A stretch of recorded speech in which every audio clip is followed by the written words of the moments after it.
Screw Batman. I'm all over Cuban now. Your new hero. Can't believe he did that. Well, yeah, I can actually. I don't get, and I know everybody else has talked about this, and I don't care. I don't get why these people would send him emails from their company. Oh, people don't think. They do that all the time. They do it constantly up here. And what I do sometimes, if they say something ugly about you, I'll write back and go, hey, do you know the people at ABC Tile know you're using your email like this? Maybe they'd like to know. And I'll look up their website, look at their boss's name.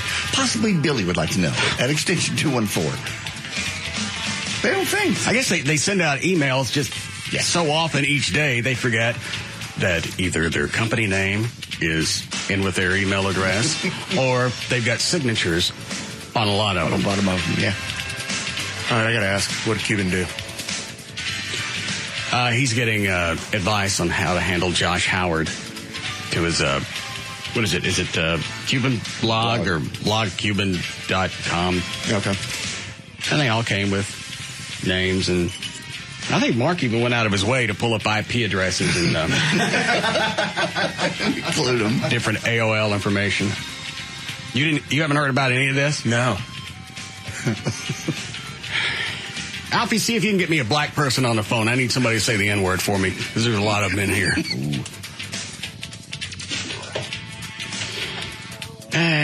This is from Mark. Okay. I wanted to thank all of you who took the time to email me with your comments on how to best deal with Josh. They were so good, I thought I would share a few of them with everyone. I love him. Including the email addresses of those who were bold enough to use their real email addresses. Josh realizes his comments were wrong. He understands why people are upset. He knows he's made a mistake and has apologized and will work with us. Beyond that, it's a private issue. So, what about the people who gave me the following advice? Now, I'm not going to read the names because I can't go back and verify that that's actually where these came from. Right. If something happens, Cuban can eat it. But you can read the comments and know there's an address attached to most of them. All of them. All of them? Some of them are Yahoo, Gmail, just web-based accounts. Well, some of them actually put where they work, the address. Yeah, like that would be JD Ryan at CBSRadio.com. Yeah, that one's in here. No, it's not. It's not in there. Yeah, there's one from one of the big cable providers. One of them looks like someone's work email. A lot of them are. Yeah. One of them, actually, it's got his signature on there from his emails, his CEO of whatever company it is. Did you give me a colored fella? I got Big Stacy for you. Biggest one we could get. Hi, boss. Hey, boss. I need the N-word on a few of these. What, nigger? Yeah, but wait till I get to the point. Okay, nigger. Don't wear it out, then the bit's going to die. Oh, okay. Sorry about that, my nigga. Okay.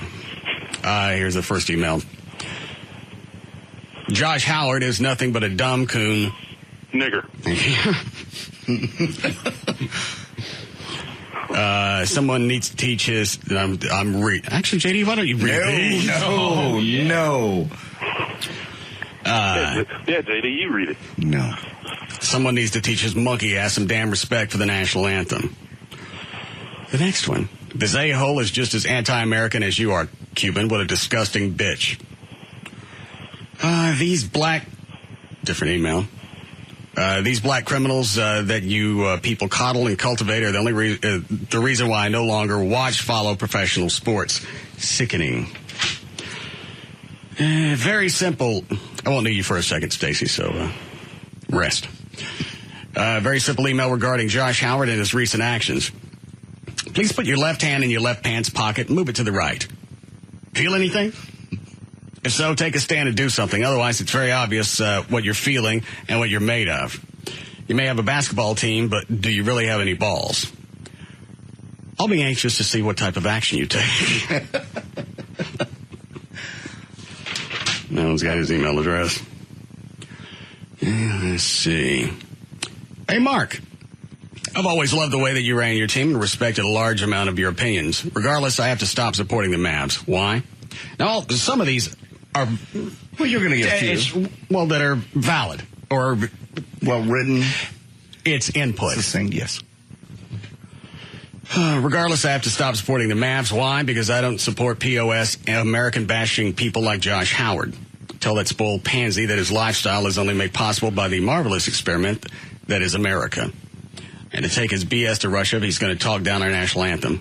Till he's off the team, you guys are off the TV. Yeah. Let me jump to one where I need Stacy. Yeah. All right. Dude, worry less about the financial world, and more about that patriotic Nigger. you have on your team. Let's see. You need to fire that SOB immediately. However, given your political leaning and anti-U.S. film producer credits, I doubt you have the nuts for it. Wouldn't be surprised if you encouraged him to say it. Do the right thing and dump that dumb a-hole. Do people forget that Cuban's got a fallen patriot fund? Yes, a lot of people don't know that. It's front page of his blog website. Maybe maybe these people do know it. My point is, I'll let them see that movie that came out recently. I don't even know what the movie was or what was in it, but I know that there was some flack that went along with it. The movie was called Redacted. Okay, and what was it that was controversial? It's an anti-war, anti-Iraq war movie that his company produced, that he executive produced. But it was not anti-American. No, I'm just thinking possibly we should have been there in the first place. Right. I think a lot of people agree with that. Okay. You ready, Stacey? Yeah. Okay. Mr. Cuban, just saw your Nigger. Josh Howard disrespect the national anthem because he's black. According to the news, you say he's a really great guy. Of course he is, because he makes you lots of money, you greedy bastard. You are nothing more than a Nigger. slave owner milking him for all his black ass can get. You, sir, is what is wrong with this country. You and that Nigger. that you called nice. There's lots of black ween on that team. Get busy. White power is coming back because of race traitors like you. Mark Wigger, Cuban. A white storm is brewing, Mr. Cuban. You and those Niggas. Thank you. Like you, better evaluate. This one's short. Mr. Cuban, you need to get rid of those Niggas. like Josh Howard. Thanks for the input. Let me see if I need to Of all the blogs, how many of them are just stupid rednecks like that? I'd say about 85%. God. All right, Stacey, it looks like I've gone through all the N-words. Okay, no problem, my nigga. Thank you. Bye. People forget that Cuban made his money in technology and that there's anyone who's going to track your ass down. Anyone that would write one of these, yes, they've forgotten that. They didn't think about it the first time. Yeah, there's one of them. The guy, even for whatever reason, in the email is his website. So Cuban went ahead and went to Who Is, where you can go back and see who a website's registered to, and posted that link. And for all those who are using Yahoo accounts, did they forget he sold broadcast.com to Yahoo? Yeah, he probably still has a connection. Yeah, maybe. Let's see what I skipped. I'm boy Yahoo, hear that. This is the first time I've emailed anyone of your stature. You've got to be kidding me. I've always admired you, and I am a Warriors fan. I don't know what that means. Golden State Warriors. I'm a Warriors fan, Don Nelson or not. Don Nelson's our former coach that now is a coach over there. All right. Fire that a-hole. This is America. Send him to Iraq. No wonder kids act the way they do. This is their role model. They have no clue. How many different ways do I got to go at it to tell people not to take anybody in Hollywood, don't take any celebrities, don't take pro athletes, and make them a role model, because you're just setting yourself up for something like this. But anytime you get somebody who can and will be, and you say something like this, and I said it, it would have never made the news. Oh, yeah. Well, okay, maybe. But most likely somebody like him, it's going to be a big deal. That's why celebrities can say, Brad Pitt, his word, it will be on the news. CNN will cover it. Brad Pitt says this. All right, Robert that makes the Redford said news. that. That doesn't mean they're a role model. They are to a lot of people because the role models are only the people they see on TV. Kids seem to, for whatever reason, gravitate to pro athletes as some type of role model. Because they've accomplished something that a lot of the kids want to accomplish. So you are my mentor. You are my role model. I look to you I want to be you. You've got the talent to throw a ball, catch one, run, execute a play. That doesn't mean that you're going to be of high moral fiber. No, but people don't relate the two things. You can do this. You've come from nowhere. You're making $1 million, $1 trillion, whatever it is. I want to be like you. That's the role model. But you're right. Morally, of course not. It's absurd. No, but they want to emulate the guy they see making the plays, making the money, and has reached the highest level of their sport. Well, I'm not defending Josh Howard, but they also forget that when he made that comment, he was out doing a charity event. So he was actually doing something for somebody else. Something nice for people. Yeah, you're right. And my luck defending him, it was probably something anti-white, but I don't know. But nobody's mentioned that he's out doing something for somebody else. Yeah, at a charity event. You're right. And I still don't get the I'm black, the national anthem, I ain't buying that tune. That one I don't get at all. Now, somebody sent an email yesterday, something about Obama not putting his hand on his heart during the Pledge of Allegiance at some point, and that video circulated around, so they're saying he doesn't really show respect to things like the national anthem or the Pledge of Allegiance, things like that. Did you actually see the video? Yes. And he didn't? He didn't, no. Everybody else had their hands on their heart except Obama. He had his hands at his side. So maybe that's some kind of a relationship. Did they ever address that? Oh, yeah. It's been addressed. Did Obama address it? Obama was just like, I forgot, basically. But there's oh, that's wrong. Yeah. There's big flack over that. I'm sorry. I don't get paid enough to put my hand over my heart. Different pay scale. What? There was big flack over him repainting his plane and taking off the American flag off the tail. Why'd he do that? You know, that he said they wanted to have his logo on the it. plane they borrowed it from, the American flag was the logo.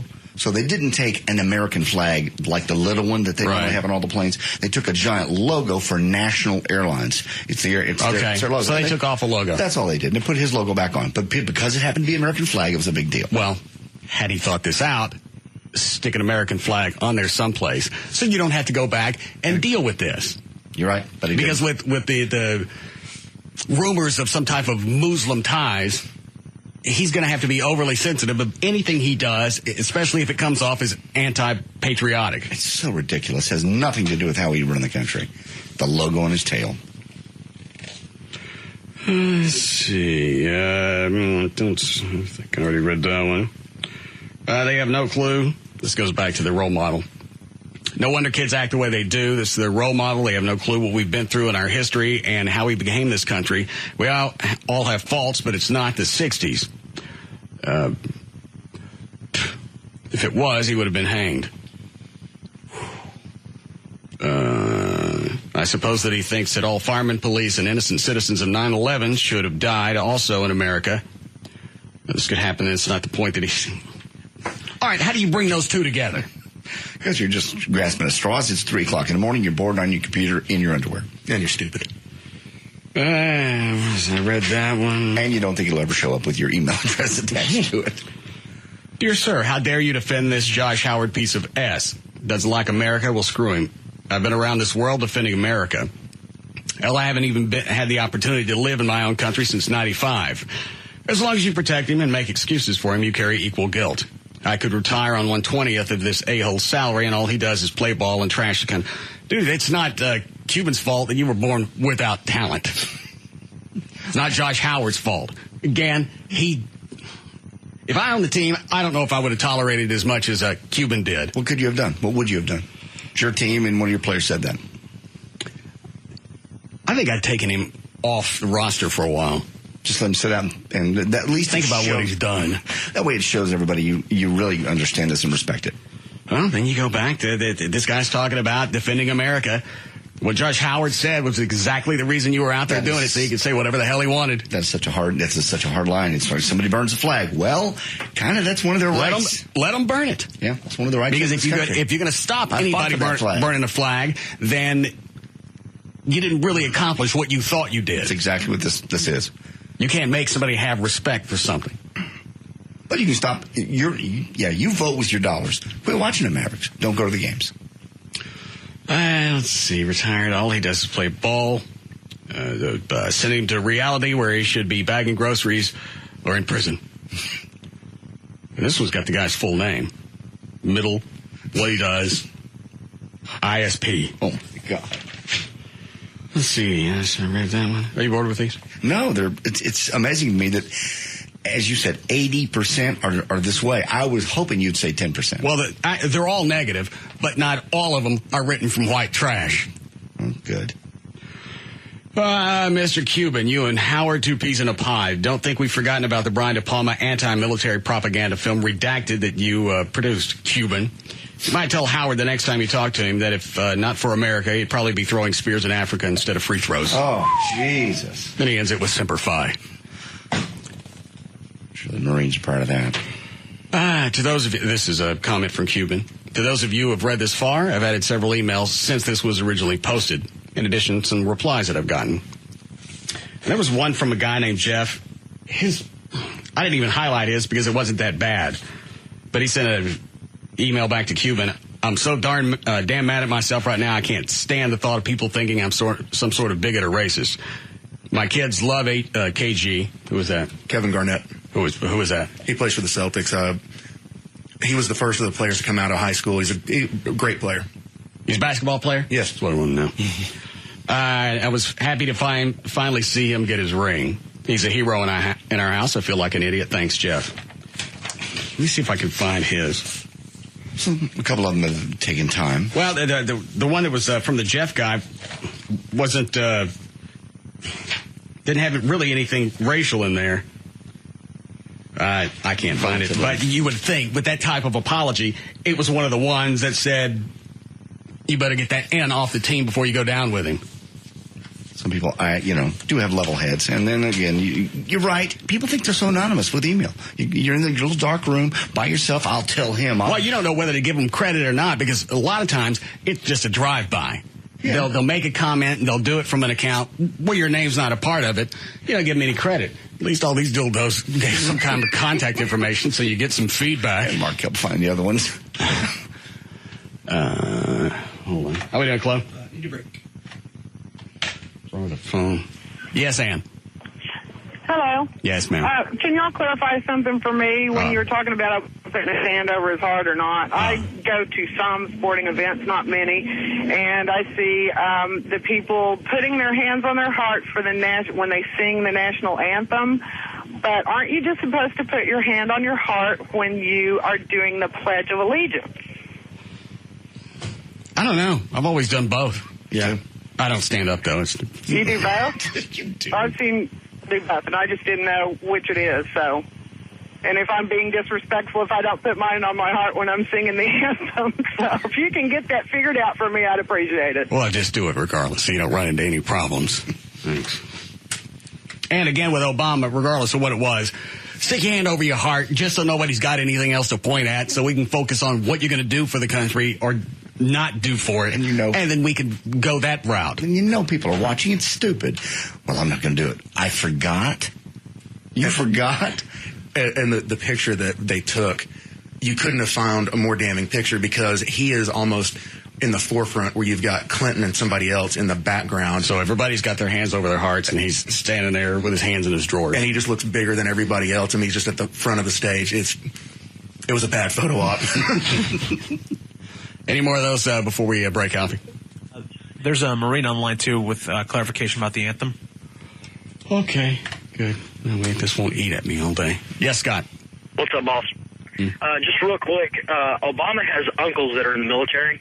He's got relatives that are in the military. Right. And it's customary in the military that instead of putting your hand over your heart, you stand at attention during the national anthem. But Obama never served. I agree. And stick your hand over your heart. I agree. But however, if he was raised that way, you're a product of your own environment.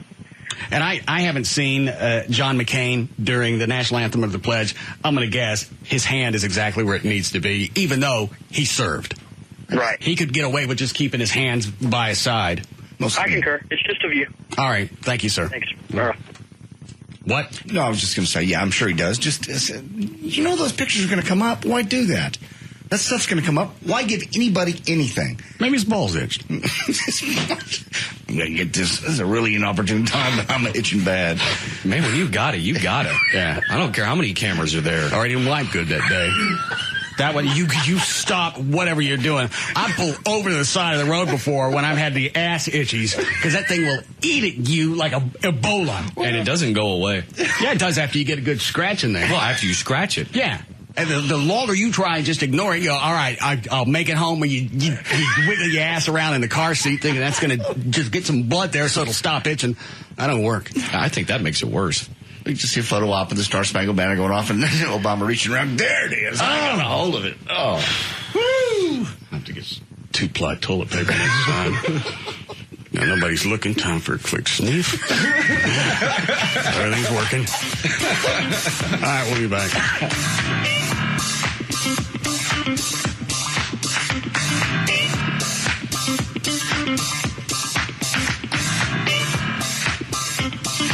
We'll be back to the Russ Martin Show.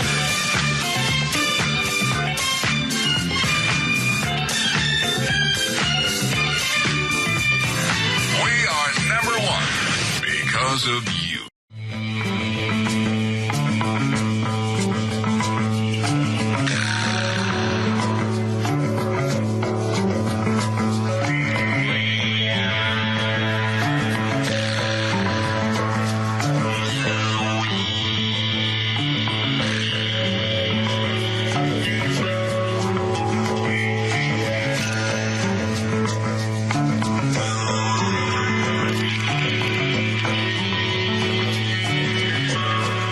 They say we're back yet? We're back to the Russ Martin Show. Yes. Perhaps have them shorten that one down. Will do. Ready, Dan? Yeah. All right. All right, traffic is brought to us by Reliant Energy and also by Frank Kent Motors. You have your usual suspects as far as slowdowns and heavy traffic delays with no real reasons other than just regular traffic congestion in Dallas. 35 southbound between Commonwealth and Industrial, that's one. Also Dallas, 635 both directions between 75 and 35. And the other usual suspect in Grand Prairie, 360 southbound between Riverside and Division. All of those heavy traffic slowdowns. One accident in Dallas, let you know about on the side streets, 35 northbound on the service road at Keith Boulevard. There's an accident there. There's your first check of traffic. I'm Dan O'Malley on the Russ Martin Show. Thank you, Daniel. Beautiful weekend in store. 88 for the high tomorrow, 90 for Sunday, and sunshine 82 now at Live 105.3. Does anybody want to go to the see the Dallas Symphony Orchestra? Love to. Yeah. Why? I'm not sure. I think I got 4 tickets. Which station did we win them from? KLLI. Very nice. Love to go. Who's performing with him? I don't know. Huh. I just heard him giving it away. Cool. We have some good guest performers with him. You know when we're going? No, I haven't picked up the tickets yet. Okay. Huey Lewis is playing with us soon. Maybe Gavin will tell me. You might know. Yes, Gavin? You're not getting tickets. They said I was. Yeah. Well, we'll just have to put them back on the pile to give them away again. I called in and I was the right caller. Yeah. And the rules for every CBS contest clearly state that employees are not eligible. I don't work for KLLI. You work for CBS Radio. The rules state employees of CBS I believe my Radio. contract says KLLI. Your contract is with CBS Radio. You're not, But I believe it just says KLLI. you're not eligible. I'm picking up my tickets. I can get you tickets to the symphony. I don't want yours. I want the ones that I won. You're not. It's very exciting. No, I can't allow that. And stop calling the radio station. Obviously, I'm listening. I know, and I appreciate that. I really Is that do. the way that you deal with all your listeners over there? Because obviously, as far as the Arbitrons go, that's what you're doing. No, that's not true at all. Stop listening. Are you? Is that your fall campaign? We've had enough of you. Stop listening. No. Very listener friendly. I don't feel welcome. Because you're a CBS employee. I don't work for them. You work for CBS. I want my tickets. Fine. You can show up to KRLD and you'll get tickets. Well, I don't want them. Well, Just a minute ago, you wanted you them. wanted them. What's a screw job on this? I don't know. You show up, say you're Russ Martin, and you'll get 4 tickets. He'll call the symphony. He'll put 4 in an envelope for you, and they won't be the ticket you won. Maybe they will, maybe they won't. I don't want yours. Well, I'm not giving you mine. I'm giving you 4 tickets to the symphony. You want them, they're yours. Well, I'm not playing these games anymore. It's no fun. There's no challenge, damn Gavin. Are you guys going to give away jewelry again in December? Yes, I think we are. Good. Hey, don't call about Texas OU tickets. You giving those away? Yeah, we're going to be giving some away. Oh, I'm calling in. When does that start? No. I don't know. Yeah, you do. No, I don't know. Why did I say that? I don't know. Somebody just came here and said that. Yeah. Hey, some guy came in and said that. Go on.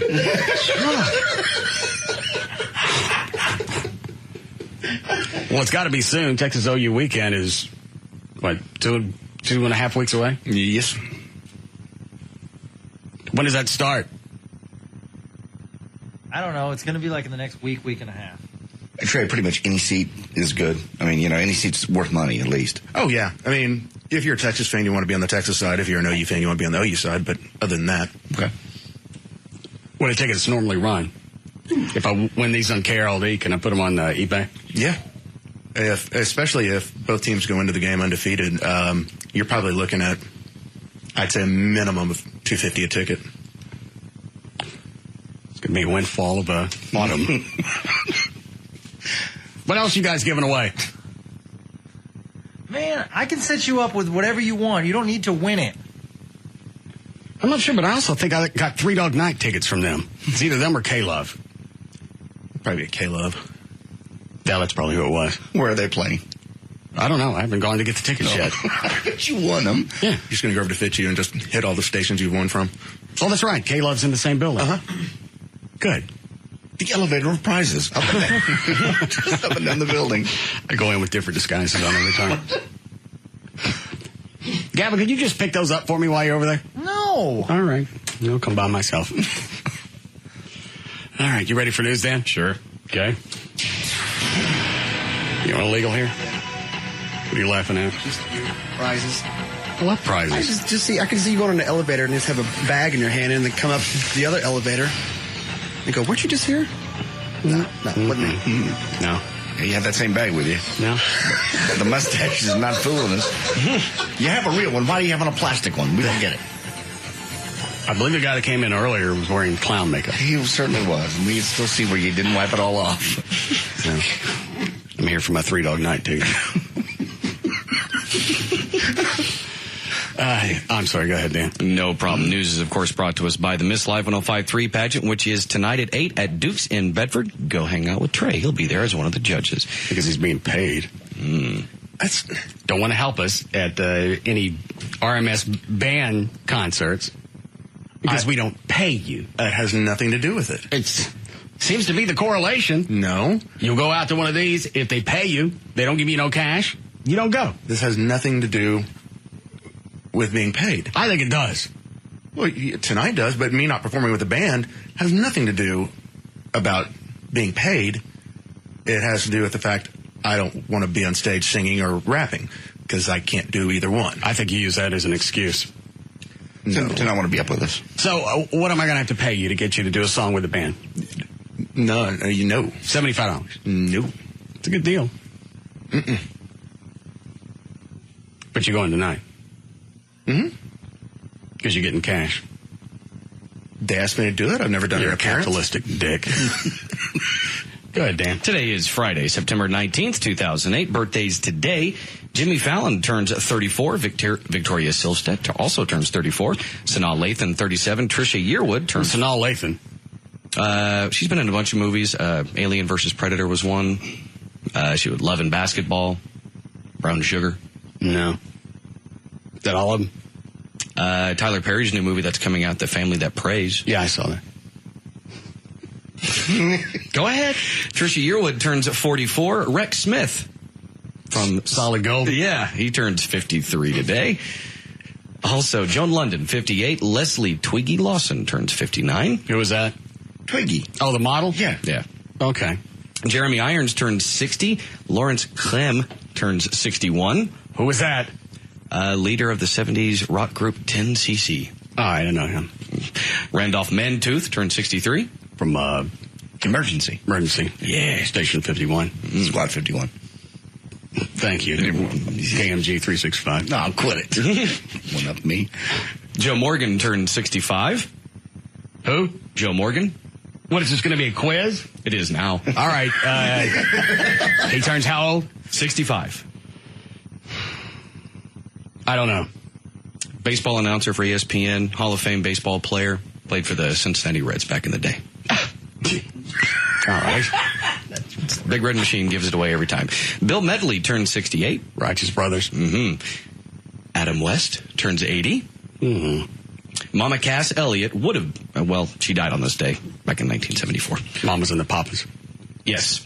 And on this day in history, back in 1985, a U.S. Senate committee heard testimony on the labeling and rating of music initiated by one Tipper Gore and the Parents Music Resource Center. Frank Zappa actually testified that music doesn't affect behavior, saying, I wrote a song about dental floss, but did anyone's teeth get cleaner? I remember JD and I were both working for a top 40 station in the early 80s. They're actually the ones that started this national move, wasn't it? Yes, absolutely. What was it, PMRC? Yes, and they put all the little things on the albums that all it did is make kids want them more. And then it got out that station, it's 92.5 now. Back then it was just top 40. It got out that they were editing songs or they weren't playing some just because of the lyrics. Eagle came along and just cleaned them out. Oh, yeah. Eagle switched formats. KAFM, which was the top 40 station, went from a 6-share to a 5-share to a 3-share to a 2-share. And then that one, Eagle was playing top 40. Well, all you had to do is go on the air at the Eagle. I was over at the Eagle at the time. And somebody branded them Wimp Radio because they wouldn't play anything. From then on, it's a top 40 kids station. All you had to do is say, they don't play the songs. It's up to you. Yeah. JD even told the program director, you don't do something about this, this place is going to fold in 8 months. JD missed it by a couple of weeks. Damn. And he was a dick. Yeah, complete dick about it. Now, was that... He was also from Philadelphia. I don't know what it is about program directors coming from up north, but I can't stand them. Gavin, where are you from? Massachusetts. Thank you. There's one that you like.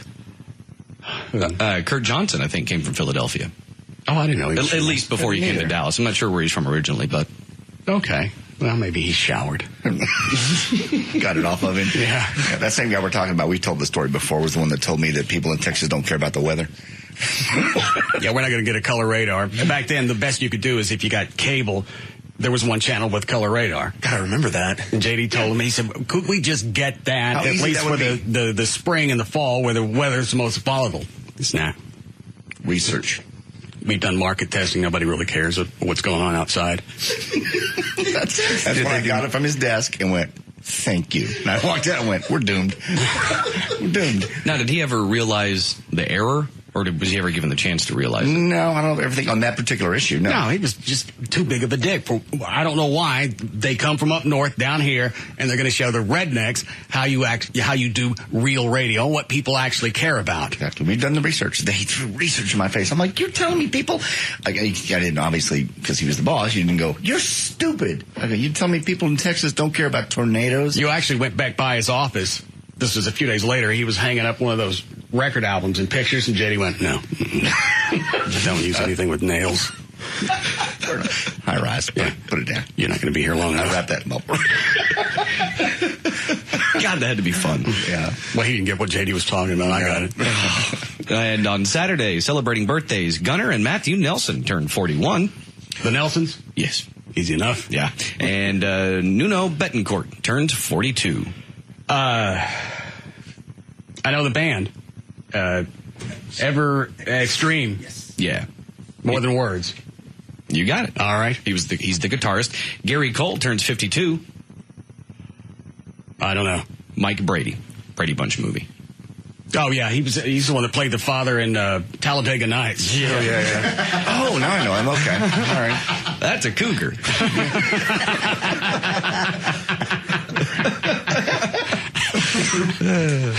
Guy Lafleur turns 57. Hockey player? Indeed. All right. Sophia Loren turned 74. Big Italian boobs. Mm-hmm. And Dr. Joyce Brothers turns 80. Skank. The Bush administration sketched out an effort on Friday to confront the worst U.S. financial crisis in decades, describing a plan that could cost taxpayers hundreds of billions of dollars to buy up bad mortgages and other toxic debt that has unhinged Wall Street. I don't want to pay off somebody else's house. That's coming, man. And I don't understand this at all. We got smart people. We got the Bill Gateses. We have Warren Buffett. All these people. Who didn't see this coming? I understand why I didn't see it coming. I'm pretty stupid. But we have brilliant people in this country. How did we get to this point? And there was also a story from a couple of days ago that a lot of the big companies that just failed, like Lehman Brothers, for whatever reason, I think it was the SEC, exempted them on some type of checkup. I know that's overly simplified, but you know what I'm talking about. Yeah, they weren't auditing their books correctly. And yeah, a lot of people saw this coming. Real estate people saw this coming. And nobody, people said things and everybody went, nah. The problem is just, it really is greed. You had analysts looking at these $100 million worth of loans and thinking a lot of them are adjustable rate, 2 to 5 years. We're going to be raking it in, never realizing. There are short-term loans, like 3 to 5 years. Yeah. And then at the end of the 5 years, they were counting on the rate going up, and they knew, well, these people are in their homes. Obviously, they're going to want to keep it, so we're going to be able to gouge them at the end of their adjustable rate mortgage. And all these people, it never occurred to them that these people can't really afford. They're barely making the payment now. That's the problem, is that they weren't factoring in that we're not going to keep going up forever. Property values just can't keep going up, and these people, 100% financing, interest only, they had no equity in their house, so when things go bad, they're out. And they don't have the cash. And we got to eat it. There's an upside to this. Now, I can't see what it is. These people that got in those houses knew that they had no business being in them, especially if you're giving a deal, no money down. And I'm only paying interest? Hell of a deal. Put me up for that. You know, sooner or later, that's going to fall apart. If you're barely making the payments, I can't see why anybody would sign that, other than the fact that you have a guy from the bank wearing a nice suit who says, you know what, we do this all the time. Just sign here. You can do this. Your neighbor did it. You see that happen? Okay, it's fine.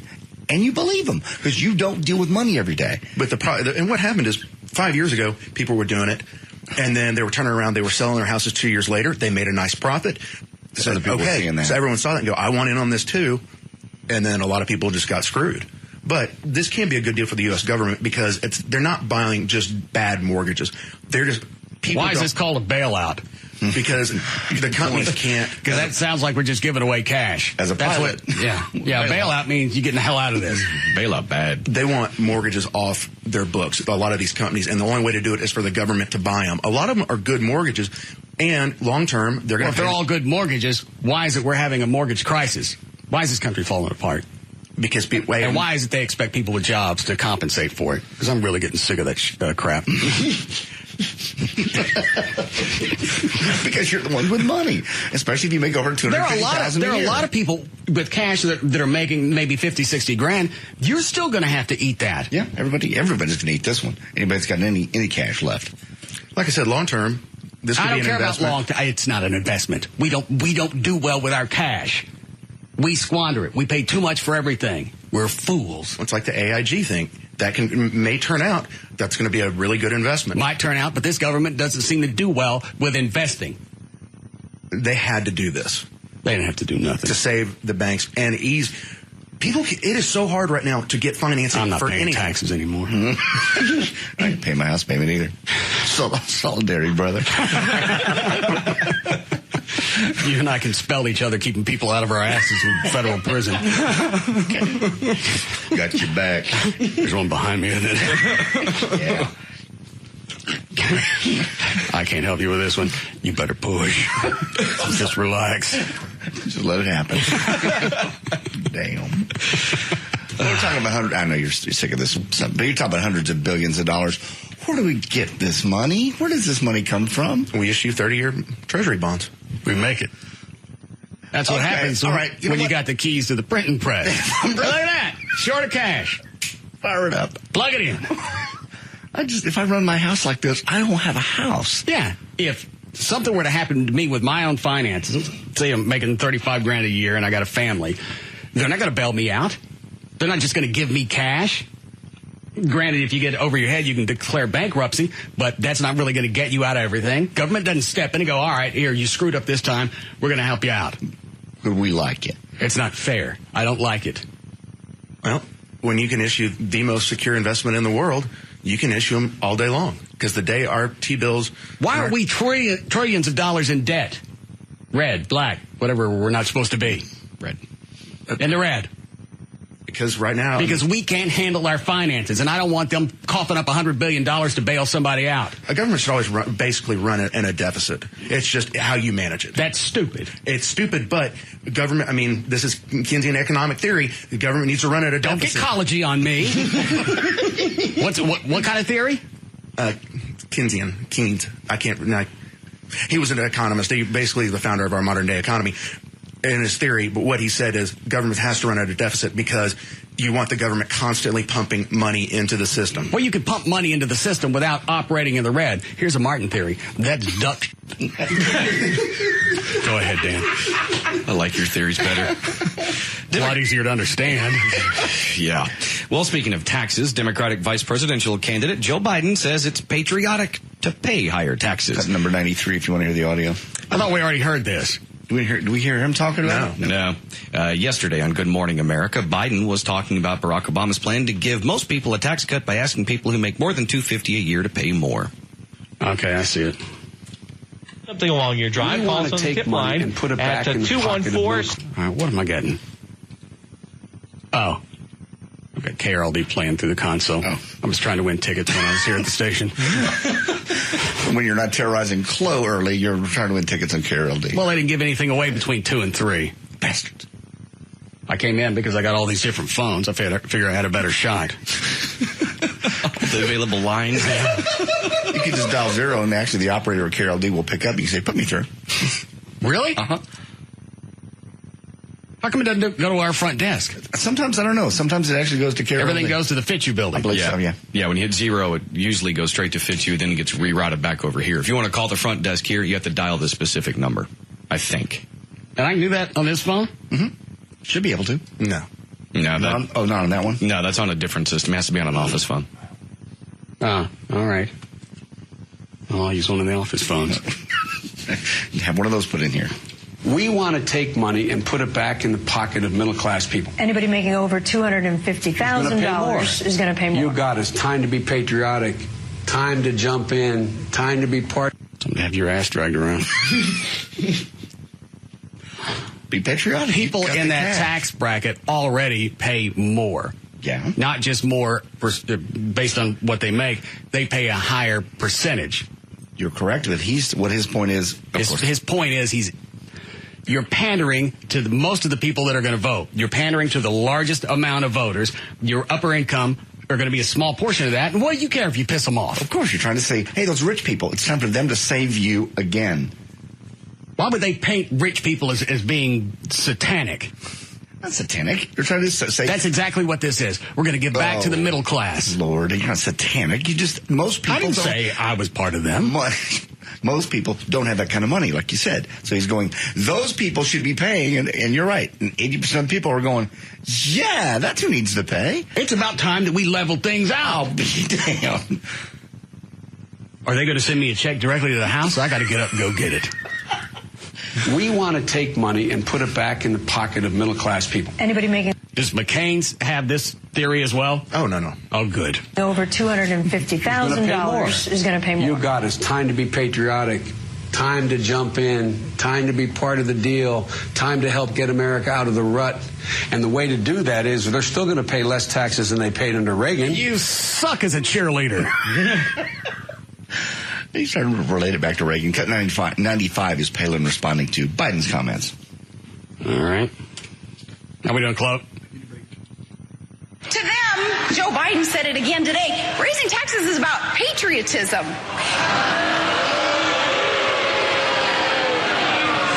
To the rest of America, that's not patriotism. Raising taxes is about killing jobs and hurting small businesses and making things worse. That's a smart bitch. Because you don't want your taxes raised. I think that's going to happen either way. the rich are going to get taxed. Even if more so. McCain goes in? No, I don't think McCain will do it. He said he wouldn't. He's a stand-up guy. Well, he is. Okay. And that Palin, that's a smart bitch. Yes, she seems to be. I thought you didn't like her. I do. You like her now because she wants to sing. Every time I hear her or see her on television, all I can hear in my head is the theme music to Fargo, and it's really getting on my freaking nerves. Break here. All right, we'll be back. Han, Prowler needs a jump. Well, what the heck do you mean? We'll be back to the Russ Martin Show.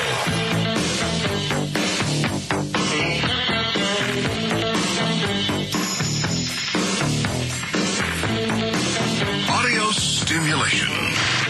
The Russ Martin Show.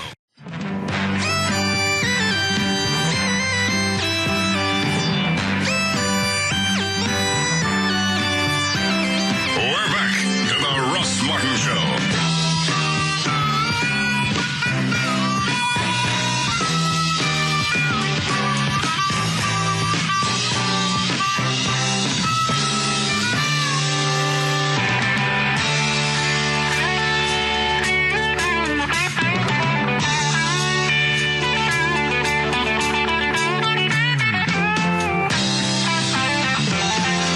Have the credentials. I don't know if I can just get past that accent. I had a hard time listening even to bits and pieces of her interview with Charlie Gibson. Stop. And she kept saying his name over and over. Well, Charlie. Oh, quit it. You can't do it. I can't do it nearly as good as Tina Fey did over the weekend or on Saturday Night Live. Yeah, I'm sick of seeing that clip on CNN. It's news. Do some news. That's all. I got it. I watched Saturday Night Live on YouTube. Like Week for News. We're going to play this over and over and over. Yeah, I heard you in your office pulling the audio. So I'm not playing it. It's okay.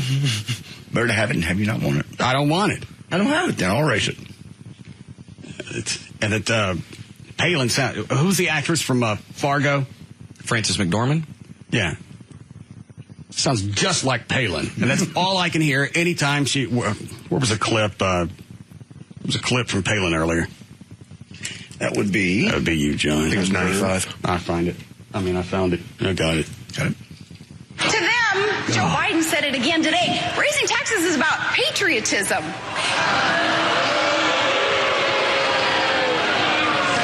To the rest of America, that's not patriotism. Raising taxes is about killing jobs and hurting small businesses and making things worse. Now listen to this, okay? Well, associating with criminals, if you're the one they talk to, that right there would be a violation of your parole. But in jail back in Stillwater. Get on. You're right. I can tolerate most accents, dialects. Why does that one bother you? It's just so whiny. It's northern. Yeah, it's way, way northern. But there's a lot of people who that sounds normal to them. If you're from there. I mean, just a good portion of this country doesn't sound like that. The northern, I don't live there. I understand. You staying for supper then? Yeah, I think so. Dad? What? Are you staying for supper? God. You're right. It's her. Let's see what else is on here from Fargo. Oh. Where's Pancakes It's been years since I've seen that. I have to go rent that again now. This is after, it was the ugly guy from Fargo, the ugly teeth. I've never seen Fargo, so Why? Huh? Ever? Never. Not even clips from it. I've seen some clips. Shut in. Steve Buscemi? Yeah. Okay. Yeah. This is right after Steve accidentally, shoots the cop on the side of the road. You're smooth, you know. Oh, Daddy. Just clear him off the road. This movie is so dark and so funny. All right, here's the last one, then we'll do news. Hi. Yeah? Prowler needs a jump. I got to get to the governor's mansion. All right, 4:30, Dan O'Malley's here with more news. Thank you, Russ. Well, last Thursday, September 11th, the Transportation Security Administration rolled out new uniforms for its agents at airports. And along with the new uniforms came a new set of screening policies, which no longer require TSA agents to pass through security when they show up for work. Well, the little guy, he was kind of funny looking. In what way? I don't know, just funny looking. Apparently, the old TSA uniforms had cloth badges that were sewn onto them, but the new ones have metal badges, which obviously can set off metal detectors. Why do they get metal badges? Is this to give them some pride in their work? A little more self-esteem? No. Go in there and get them bombs? Look for the guns. They're just stop it with a shampoo. I don't know why they just keep everything plastic. I don't know. So, have you gotten to it in the story yet where now they don't have to go through security? Yeah, I mentioned that. So when they show up for work, they don't have to go through security anymore because the old TSA uniforms, had the cloth badges. The TSA officials are worried that if their agents are constantly taking off their badges to pass through security, the new metal ones, the badges will get lost or stolen. So to make sure that doesn't happen, agents are not required to pass through the metal detectors anymore. So there's just supposed to be this overall trust that everybody we stick in that position, because they've gone through a background check, they're good to go. I don't even know what the background check is. I've seen some of the people that work at TSA, and I think most of it is, will you work for $8 an hour? Yeah. All right. Here's your metal badge. And you run around the security thing. Tell them who you are. Plus, didn't the TSA, they had a security breach earlier this year, last year? I think they've had several of them. So, again, the people that are in there protecting the airlines aren't being checked. Well, the problem is, again, as we see many, many holes in our little system, all you need is one to get through. Well, we got holes, and we've decided they're not enough. Yes. And according to a public affairs manager for the TSA, we have to put our resources where we believe the risk is greatest. Does it really make sense for TSA officers to screen each other rather than focusing on the unknown? That's exactly. Police departments have internal investigations. The police, obviously, you can have TSA's, other employees checking somebody out. And every officer out there doesn't know every other officer. All you can do is get somebody in there, looks like a normal person, sit there for 6-8 months and don't do anything, and boom, you got a person in the hole that lets anybody through. And what was the reason to dump the extra cash on real badges? To make them feel better. Little cloth badges. The metal badges. Maybe to make them more official? Like they might actually intimidate someone because they have a metal badge? Well, you're still going through security. You're going through metal detectors and things are being x-rayed. That's enough of a deterrent for me. The guy doesn't have to have some metal hanging on his chest. You don't watch people how they treat them. I mean, they treat the TSA people like I crap. love it when a guy They does do that too. because they don't have guns. Mm-hmm. Keep the cloth patches. Give them a hog leg. I liked it after the 9/11 when you had military guys from the. I realize we're kind of short on them now, but in the airport terminals with the M16s, I really liked that. That was a little off-putting, though. Well, it was. We were going to. That's what we've been through. I forget where we were going. We were flying out on Southwest, and there was somebody at the military at the end of the walkway holding a automatic rifle, and we accidentally walked the wrong way, and he looked up and held his hand up and went, but we're see. We're going to get mowed down because we got lost. No, but I really liked that when they had the guys in the terminals. It was just a good security deal. There's airlines internationally that put them in the planes. Guys sit in the front with them. What is it? Egypt Air. Oh, the Israelis. We should pay the Israelis to come to our airport security. They hire. Do they like us? Israelis? Yeah. Yeah. Then that'll be okay. Okay. If they get flagged, you go into a room and you've got a psychologist who will split you and whoever you're with up, and they'll sit there and they will mind F you for hours on end until they really think that you're not a threat.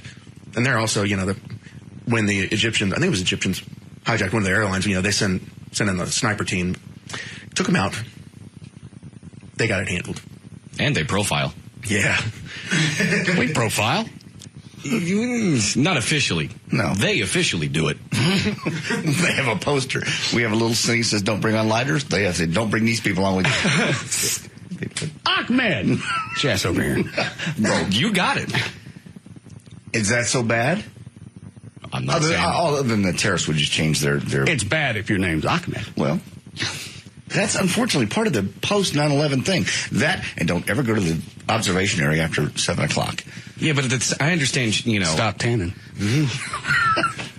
I understand if you're trying to get through security and they're profiling by your name. If you look Middle Eastern, you change your name to Chad on the paperwork, I don't think it's going to fool them all that much. You know what? That doesn't even bother me as far as terrorists. It's when I call for some type of product support and you know you're not calling anybody in this country. They answer the phone. Hello? You get their name? John Roberts. Oh, blow me. My name is John. Hello. Why even go that route? I'm not going to buy it. The accent is really going to tip me off. They've done studies where it said, the people, because you're dealing with someone most likely in India, that people are going to feel more comfortable if you have a name they can pronounce. I don't like the screw job. I don't like the facade. I'd feel a lot better knowing they just have them fess up. Hello, this is Haji. Yeah, most likely not be helping you today. If you have anything off my script, you're screwed. So I have to go now. Time to go smoke a camel. Hey, real one. Go ahead, Dan. A wrongly convicted man who spent nearly 26 years in prison for rape has finally walked out of a Dallas courtroom a free man. A judge Friday recommended overturning the aggravated rape conviction of 56-year-old Johnny Earl Lindsay, who has been behind bars since 1982. A recent DNA test excluded Lindsay as the rapist in the 1981 assault of a Dallas woman near White Rock Lake. Public defender Michelle Moore, who is Lindsay's attorney, says her client always maintained his innocence and produced time cards showing he was at work at a dry cleaner's when the attack occurred. Moore blames eyewitness misidentification and faulty police photo lineup procedures for the conviction. I heard his quote on a statement on KLLI today. No animosity, no hate, just I understand. Maybe she thought I was the one that raped her. 26 years of your life.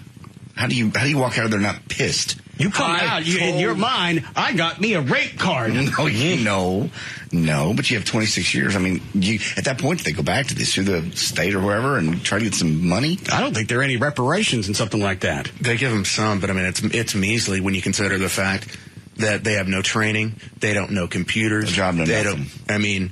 Yeah, just a situation like that, I'm okay giving them 7 figures. That's still not, you're not going to be compensated for the quarter of a century you were locked up, but at least the guy's got something. And the fact that he was, almost everyone that's come out that's been cleared on DNA testing, there's been no outrage from them, no hatred. Maybe, you know what, maybe just after the number of years that they're in there, you kind of wear down on that, you get over the anger. I imagine the anger. Being locked up, and know you're innocent, and in a lot of these cases, it was probably racial. Yeah, it could have been, but again, when you Black guy, white woman, he obviously did it. First 3 to 5, 6 years you're in there, you're pissed off, you're angry, you're a ball of anger. 10 years, 15, 26 years later, I think that's something I'm going to carry with me. Well, that's you, but I think a lot of people... Being absolutely locked up, and... Must be a reason. When you die, you don't get spiffed another 25 years because you got screwed around. Got to be something, because they all come out the same way. They all come out, you know what, I'm not angry, I'm just glad to be out. Glad to be released. Now, can I go just outside that door? You guys ain't... You fooling me? I'm going to walk out back. I ain't going out that door. No, really, you're free. I will not. No, it's this door wide open. Look, I'll hold it for you. I'm going back in the sun. No, get it. It's a beautiful sunny day. Come on, free. No. Run. No, we had movies in prison. I'm not going out there. I'd have come out. I'm getting somebody. I don't care who it is or what it is.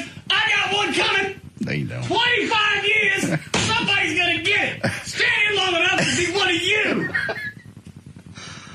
Just not even close to being the right guy. And that's, again, short-term anger, but I think you get over it after 25 years. You don't get over it being locked up for a good portion of your life. They come out repeatedly, one after the other. Not mad, not angry.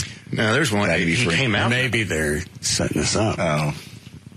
I found God in prison, and I understand I was wrongly accused. Mm-hmm. Mistakes happen in the court system. Glad you understand that. I'm going to go home and make the most of the rest of my life. We really appreciate it. I'm going on a rape spree!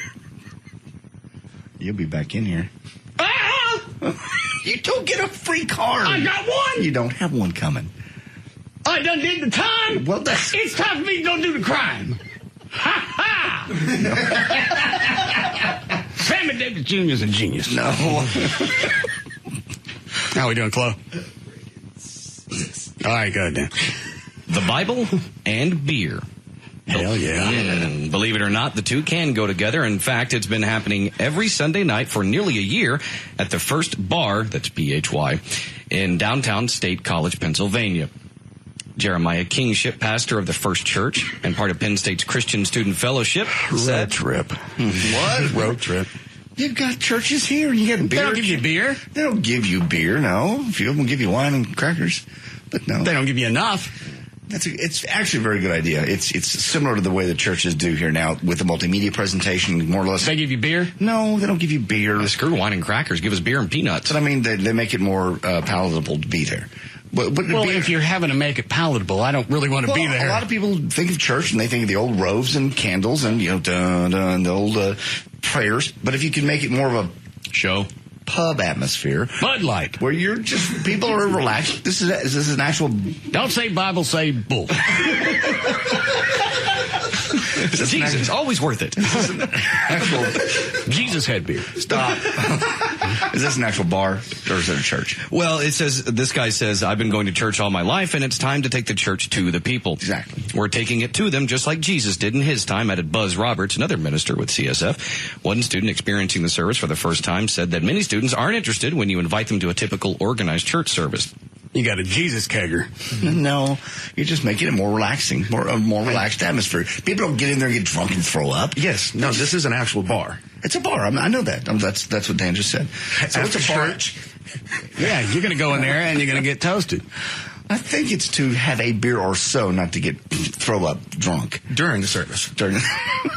People celebrate Jesus in different ways. If it brings people to church and people water into wine.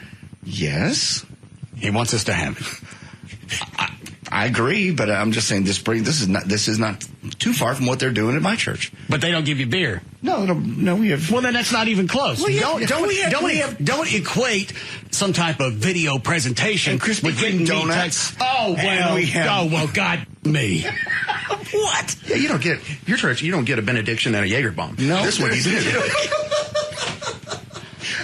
No, you certainly don't get a Jaeger bomb, but we do have Krispy Kreme donuts, and we have the coffee, and we have What is it you drop when you drop the whiskey in a thing of beer? Boilermakers. That's yes.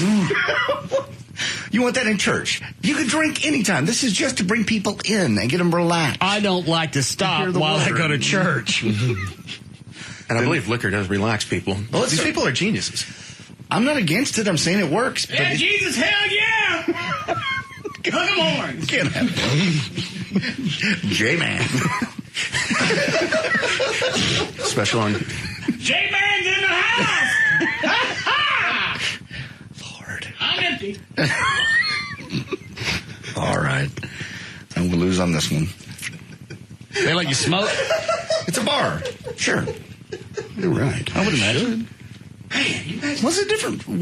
How the word comes? What's the difference if you're smoking and drinking? Most churches, I obviously, figure you'd be against this. No, anything that gets the word to people. I'm not against having. If it's at a bar, you're going in, you know that's going to be there. Well, you now get it's at a church. You get the word out, and then somebody asks you later in the week, "What happened to church service?" Don't know. Not a clue. Read something, passed out. But however you get the word out is the key. Again, that's why my church does the donuts and we do the coffee. Stop it with the donuts. It makes it more better atmosphere. Chuck, when he was telling me how to run my auto repair shop. It does. Here's what you do to get them in on Saturdays. Donuts. Well, if people have a little something to eat and a little something to drink. I thought he was going to throw something out that just was some marketing genius plan. Well, to him it was. And he was dead serious. He pushed that on me for weeks. Well, you bring people in, they get a little... He was in the lobby of the shop. I don't even know my address anymore to plug it. 217 Coit? Yeah, sounds right. Coit and George Bush. It's someplace in Plano. Drive around. He's in the lobby. And he stopped Daryl. I'll tell you, it'd be the big thing to push you over the top. So I stopped. I mean, Chuck's worked at Harley dealerships. He's done sales before. Free donuts. Hot. Man, your bag's full. Well, I'm probably in a Harley shop. Maybe that's a place where people can gather and they talk about motorcycles. Well, they get together. That's more of a club. Everybody's showing up to show off their bikes. It ain't the donuts that's going to drag them in off the street. I'm going to go dump $20,000 because they got the free Krispies. Well, Chuck was just trying to help. They're hot. In his old man way. All right. Is that all the beer story? Yeah. That's too bad. I wanted to hear more. I'll get you a Bible and a Bud. Bud Light. Bud Light, pardon me. Jesus, don't want me to be fat. The church is low carb. Well, we mentioned this yesterday. The flap over renaming Industrial Boulevard. Hold on. What is it, Trey? Ooh, Trey's got a doozy. I bet he don't. Money? Yeah. Oh, no, I'm just trying to add the pressure onto him. All right, what is it, Trey? Oh, just remember the old bar game like Newhart when... Hi, Bob? Yeah, Hi, Bob. People would drink, every time they say Jesus, and everyone takes a shot. You lose, Dan. I didn't say it was going to be good. I just said it would be a doozy. Thought wrong. Gutless yellow pie slinger. Hunt you down and shoot you like a duck. Don't you mean dog? Come on, boys! Unshot that horse! It's going to be nothing but movie quotes the rest of the day. Go ahead, read something there. All right, the flap over renaming Industrial Boulevard in Dallas is more muddled than ever. The city is it something changed since yesterday? Mm-hmm. Mm-hmm. The city plan. I know that originally they didn't get Industrial. Then they wanted Ross Avenue. And the city said no to that. Right. Well, now the City Plan Commission surprised everyone yesterday by pulling the plug on a plan to call it Riverfront Boulevard as part of the Trinity River development. Civil rights activists, of course, have been pushing to name the street after Cesar Chavez, the Hispanic labor leader, but that idea was rejected early on, even after an online poll. Renaming Ross Avenue in honor of Chavez was then proposed as a compromise, but yesterday, the Plan Commission subcommittee voted that down. Later in the day, the full commission nixed the industrial to riverfront change. Business owners on both Industrial and Ross vehemently opposed the name changing, obviously because the expenses that would include new stationery, signage, advertising. So right now they're going to leave it Industrial? As things stand, later this month, the Plan Commission will vote on renaming Ross for Chavez, the proposal rejected by the subcommittee. The commission will also consider a new application to change Industrial to Cesar Chavez Boulevard. In October, the City Council will consider whether to change Industrial to Riverfront. So it's just like a musical name change going on. But right now we're back to zero. We haven't done anything. Okay. Well, and now they're throwing out compromises. Why you got to compromise with anybody? Just because you didn't. First of all, you asked for this. You did the online poll. But just because it's a city you did an online poll doesn't mean you got to go back and do some type of negotiation with groups just because you won on the web. Never tell them what happened on the web. Just say thank you for your input. Now here's what we're going to call it. Leopard should be in there. Leopard was a part of this. Was he part of this problem? Is he on the city council? Well, yeah. The answer is yes. He's the mayor. I know, but I'm just saying, he seems smarter than this. He should have stopped it when they said, let's do online voting for some ideas, and whoever wins, that's what we're going to call it. He's run companies. That's retarded. Companies before, and that's not how you run a company. You don't go, everybody pitch in and tell us what you think. Well, when you have to make everybody happy or try to. It's a city street name. There are bigger problems. What if you had a bunch of other people vote, and then the number one name was Captain Stabbin? Hell yeah! At least that's military. Military. God, there's nothing military about Captain Stabbin. Stop. 8th Street Latina Front. Just rename them all after porn sites. If that's what you're doing with the online voting.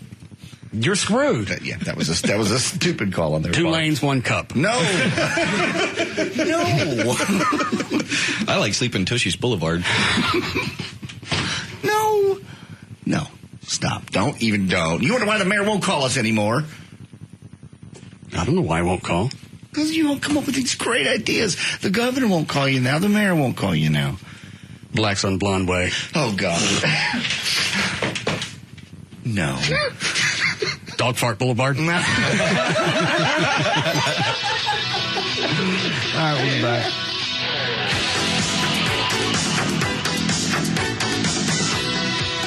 We'll be back to the Russ Martin Show.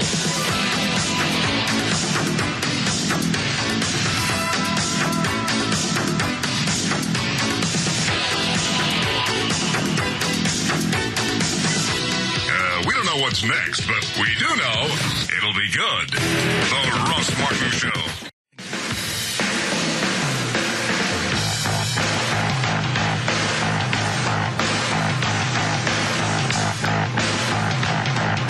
We're back to the Russ Martin Show.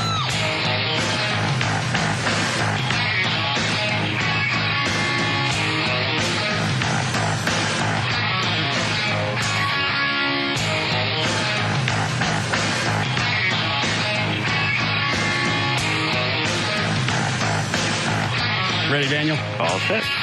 All right, what do you got? All right, traffic this time around is brought to us by Don Davis. Right now in Dallas, I-20 eastbound after Mountain Creek Parkway, you have an accident on the left shoulder. No major delays on that one, though, just yet, but keep your eye out for it. Also in Dallas, 635 eastbound before the Miller Royal exit, there is a disabled vehicle blocking the left lane, which is adding already to the Friday rush hour. And over in Fort Worth, 35 northbound after 287, there's an accident on the left shoulder, so watch out for that one. There's your check of traffic. I'm Dan O'Malley on The Russ Martin Show. Thanks, Dan. All right, going to be a beautiful weekend. Sunshine, mid-80s, upper 80s, actually, maybe even near 90 on Sunday. We have 81 now at Live 105.3. Alfie, the guy that's been on hold since 4:15. Is that about taxes? Yeah, he has a dissenting opinion from yours. Well, should be good and pissed off by now. Yes, Evan. Hey there, boss man. How you doing today? All right. You do illegal? 5:04, Dan O'Malley's here with more news. Thank you, Russ. Well, some Dallas County deputies are complaining about a survey on homosexuality at a required diversity class. They say it asks for their religious beliefs. The questionnaire asks whether you believe the Bible considers homosexuality to be immoral. The deputies also wonder whether there's an agenda behind the survey, given that the sheriff is lesbian. The group that developed the survey says they've used it with other local law enforcement agencies for years without complaint. The Resource Center of Dallas says the complaints may be politically motivated since Sheriff Valdez is up for re-election in November. The sheriff's spokeswoman says no one was forced to answer the questions and deputies were not asked to identify themselves. So why ask at all? What do you care what their opinion is on religion or sexual orientation? The purpose of the quiz again, Dan, was what? It's just a survey? It was at a required diversity class, and it was an optional survey on homosexuality. And in the homosexuality survey, it asked about whether they thought it was immoral from the Bible. I can't imagine why you would even care. If you're not asked to identify yourself, then it doesn't matter what you say. But who cares? I don't understand this at all. Well, just because you're not identifying the deputies or it's not required to answer doesn't mean that you got a free pass to ask them whatever you want. I think as long as you do, kind of, don't you? If you're my employee, I can ask you. I don't care what they think about pretty much anything, as long as whether I'm queer or not. As long as it's not religion. I guess just go through the police oath, uphold the laws, be a good scout, and be done with it. And just because I said you don't have to take it doesn't mean they're not taking notes of who doesn't take it. I don't get it. If there is an agenda behind it, as some of the deputies think, because Sheriff Valdez is a lesbian, just because they're saying... Is she an admitted lesbian? Oh, absolutely. Okay. It just sounds funny to call a sheriff lesbian. What do you say? Go ahead. If she is behind it and wanting to know who feels what about homosexuality, they may be taking notes as to who's not answering the survey. Why are they going to know who's not answering it if your name's not on it? Because it's in a class, and obviously they're going to say, take the survey. They're going to note who's taking it and who's not. That doesn't make any difference. I can't see the point of it. Why are they also wasting time with this issue? Energy on a survey about what you think about homosexuality. Why do you ask questions that may come into play on the street? Do you hate blacks? Do you hate whites? Yeah, this is diversity. Can Asians really not drive? Ask them questions that are actually going to come into play, not somebody's sexuality. On a daily basis.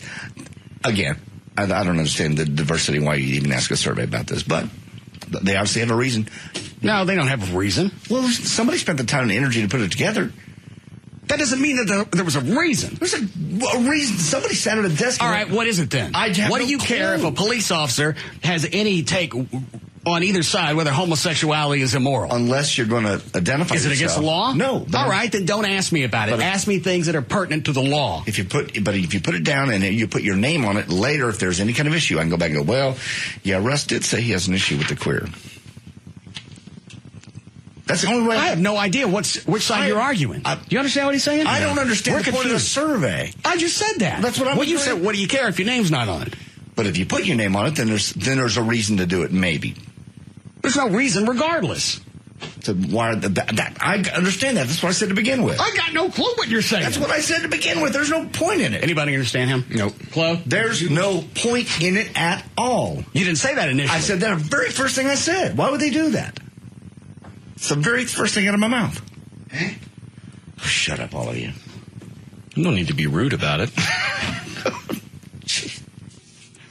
What are you looking at me for? Just what? Marinating in my hate. Go ahead, Dan, because I'm about done. Rebasted? Teachers and parents in Dallas are angry about the new grading policies that they say are dumbing down the district. On. Is that a police officer? No, he just kind of brings up a point. All right. Yes, Mark. Yeah, you were talking about the survey that the jailers get. We were trying. Yeah, it may not be pertaining to the sheriff's homosexuality. In jail, they have to deal with homosexuals all the time, homosexual prisoners and moving them around. And they also need to know how those attitudes are. A lot of times those surveys are done primarily to see what the attitudes are among the workforce. You know, all right, is this to weed different officers out? It can't be to weed them out because your name's not on it. No, not necessarily to weed them out, but if you get back a survey that shows 75 or 80% of your jailers can't stand homosexuals, that means you may have an issue that you have to deal with because they're going to face homosexual prisoners in the jail. In other words, the issue of sexuality may not deal necessarily with the sheriff being a lesbian. It could be with how they handle their prisoners. It's so odd to call a sheriff a lesbian. Thanks, Mark. She's wide open about it, apparently. It's the way they do it. No, please. See what you've done, Trey. Much more deep.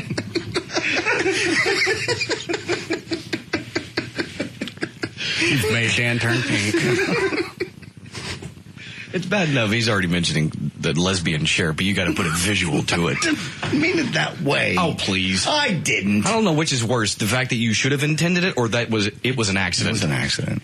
It's just odd either way. Yeah. If it were a male sheriff, if he was a homo. Stop. That's disturbing. The sheriff's queer. I'm going to go in the back and I'm going to bump Peter heads with Festus. Lord. Stop. All right. Quit. Teachers and parents in Hold Dallas on a minute. I got to go reset our homo clock over here. are angry about the new grading policies that they say are dumbing down the district and pushing students through the system who haven't earned it.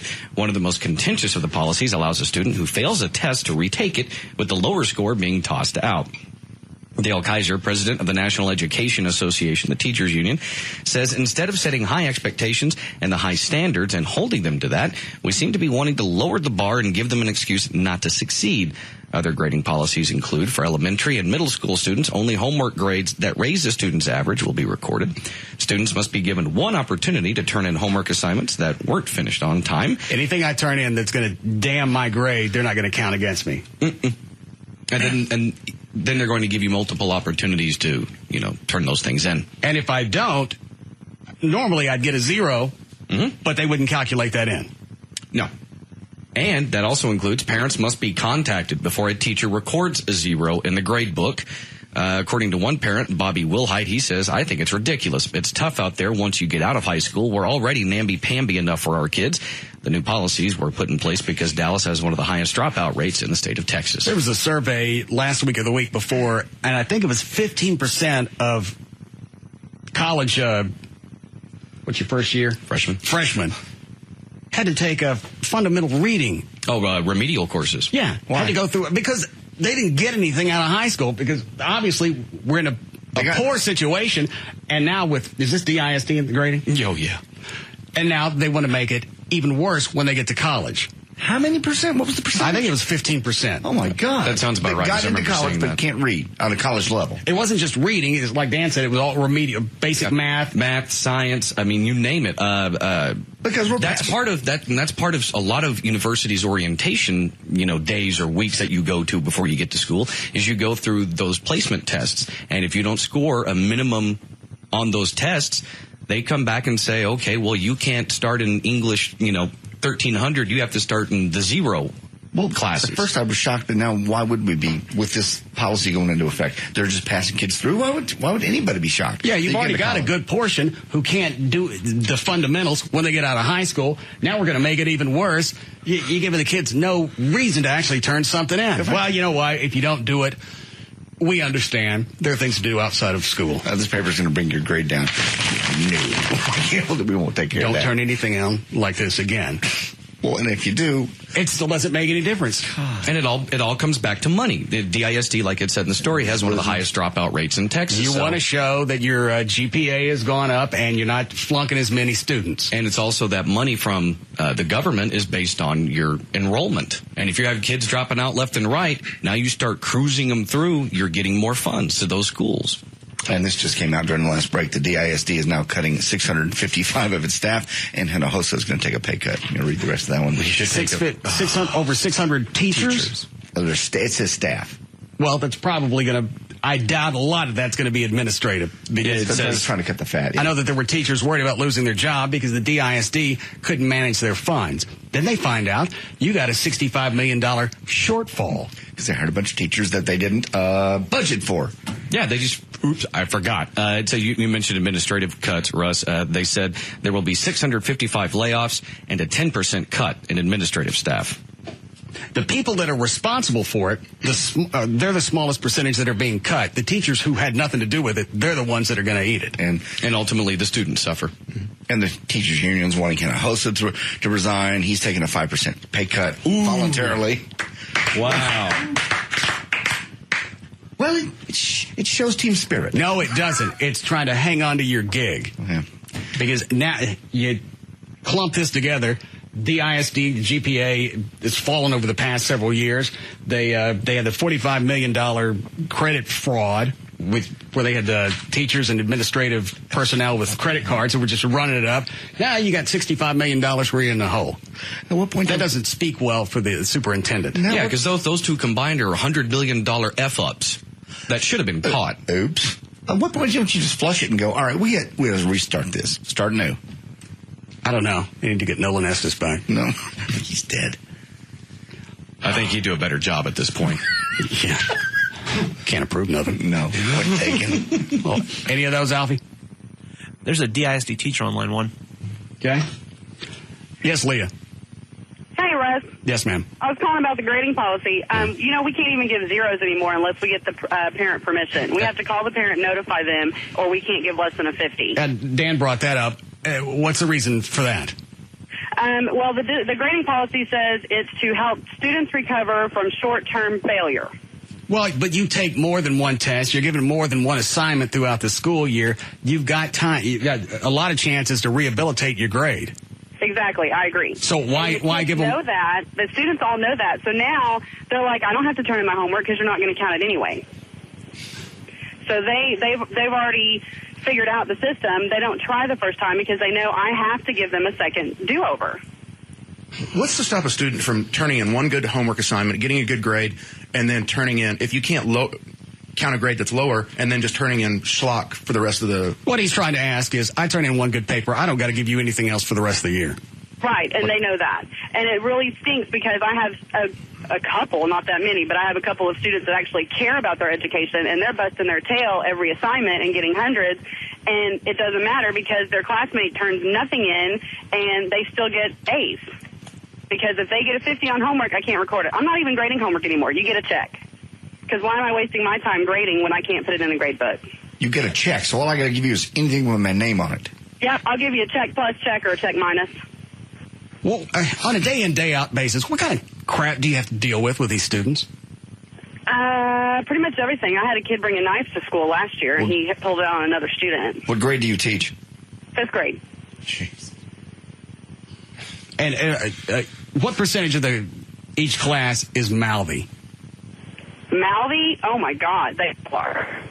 So you just kind of, I give them crap, they give me crap. We just kind of figure out how to talk to each other. Well, there's a relationship there because I had teachers like that. You could get smart, and it was understood, but you weren't being smart aleck. Disrespectful, right?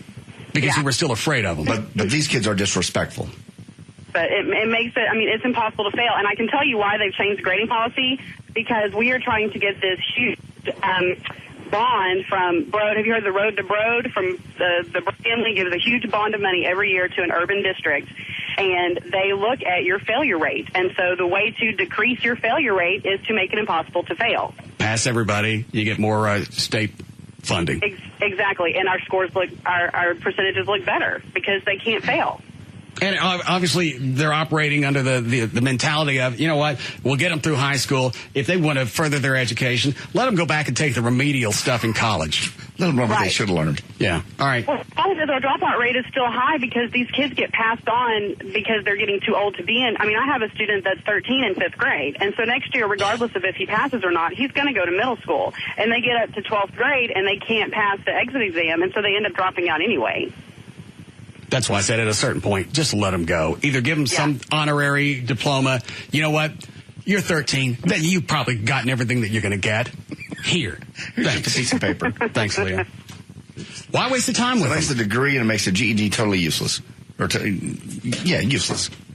Why would a GED be useless? My point is, if you can just get a piece of paper at any point that says you graduated, what's the point of graduating? What's the point of going through high school? What's the point of getting... Well, if you take a GED, obviously you had to go back and take a test. There's some validity to that. So you're saying... With a high school diploma, I don't know if anybody looks at that anymore and went, well, you've accomplished something, because everybody knows how the school districts are. Right. Unless it's a private school, and chances are they were held to a higher standard. I guess once you go to college, they really, there's entrance exams for really big colleges, not the community colleges, but the big ones. All right. How we doing, Chloe? Go ahead, Dan. Johnny Welch is not afraid to admit that he put his life on the line in Hurricane Ike for a rooster. Not just any rooster, mind you. A $1,500 Kentucky hatch who wears his feathers. No. A rooster. Who wears his feathers like a king's crown. Big Cock Causeway. No. That'd be a good name for a street. Absolutely. Maybe we should send all these to Mayor Leopard, ideas for Industrial Boulevard. I don't think Big Causeway is going to work anywhere. Mexicans like roosters? I know they do. They'd rather it be under the Chavez name, possibly. Donkey Punch Parkway. No. Ooh, that's good. That's good. Well, it's got a ring to it. If I say Donkey Punch Parkway in traffic, you're going to listen to it. Brickhouse Butts Boulevard. No. Horny Tokyo Trail. What? No one's going to want their business on Horny Tokyo Trail. It just rolls off your tongue. No. Makes you happy to say it. Absolutely. Kung Fu Whore's Way. No, we don't need that. Danny's Hard Drive. Yeah. Look funny on the GPS for sure, but no. No. Bang Brothers Boulevard. Would you stop? Butt Diver Drive. Trey, get Leopard on the phone. See what we can do. Yeah, but just think about the residential development possibilities. Who wouldn't want to have that as their address? Which one? Any of them. I like Horny Tokyo Trail. Nah, that's a solid one. Where do you live? Ass traffic.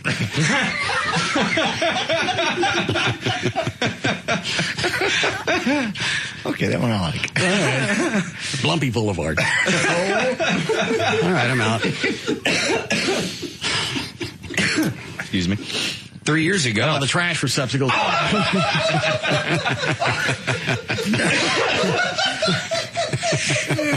No. There you go. Why you're not in the City Planning Commission? There's nothing wrong with that name for a dumpster. Yes, there is. You can't put that on the city streets. All right. 3 years Never ago. come with solutions, always damning me.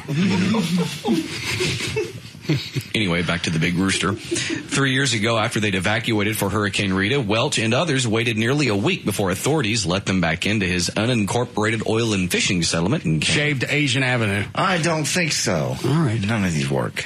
In Cameron Parish. By then, all of Welch's prized chickens had died. He said, I was so angry, I almost busted through the roadblock at the time, and I told myself I'd never let that happen again. Mike's Parkway? No. No. 8th Street. 8th Street works. 8th Street's perfect. I like that. Okay. You got 7 more to go with it? We're good. 7 more what? Streets. 8th Street is perfect. Put that in. 8th Street Latinas? No, you didn't say that. No. Latinas doesn't work. Go ahead. City Councilman W. Wilson Good Jr. came to work today with an attention-grabbing piece of legislation that could change the way some of his colleagues get elected. But he quickly was overshadowed in council's chambers by his chief legislative aide, Latrice Bryant, who held up a series of handmade signs that said Fox 29 in racist and KKK. Gisbomb Boulevard. No. None of these will pass. Big Mouthful Parkway? This is in Philadelphia, by the way. Fox 29 reporter Jeff Cole has been following Good and Bryant, filming their comings and goings, and Bryant is just Juggler Drive. No. That's good. That's not good. For you, it's the big pervert. These are city streets. They're Juggler? What? Nothing. What'd you say? I said what you said. Oh. Okay. Good didn't, I'm sorry. Spunk Mouth Passway. God. None of these are going to be on a map ever. Well, I'll be glad to do that, or not naming a street after it. All right. You don't like Bukkake Boulevard? No. No one's going to want to live there. I would. You know the place is going to be happening. Rockin' After Dark? Yeah. Pink-Eyed Slut Drive. I don't think so.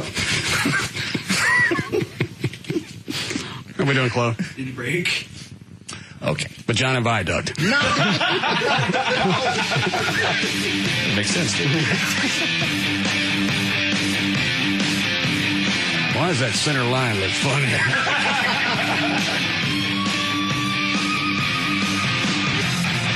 We'll be back to the Russ Martin Show.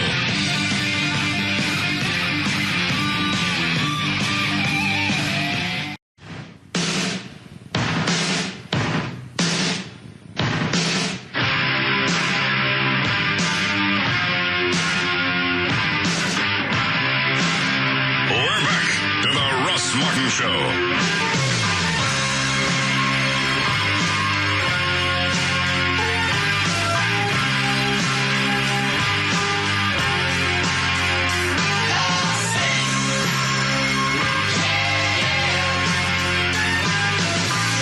What are those on hold about, Alfie?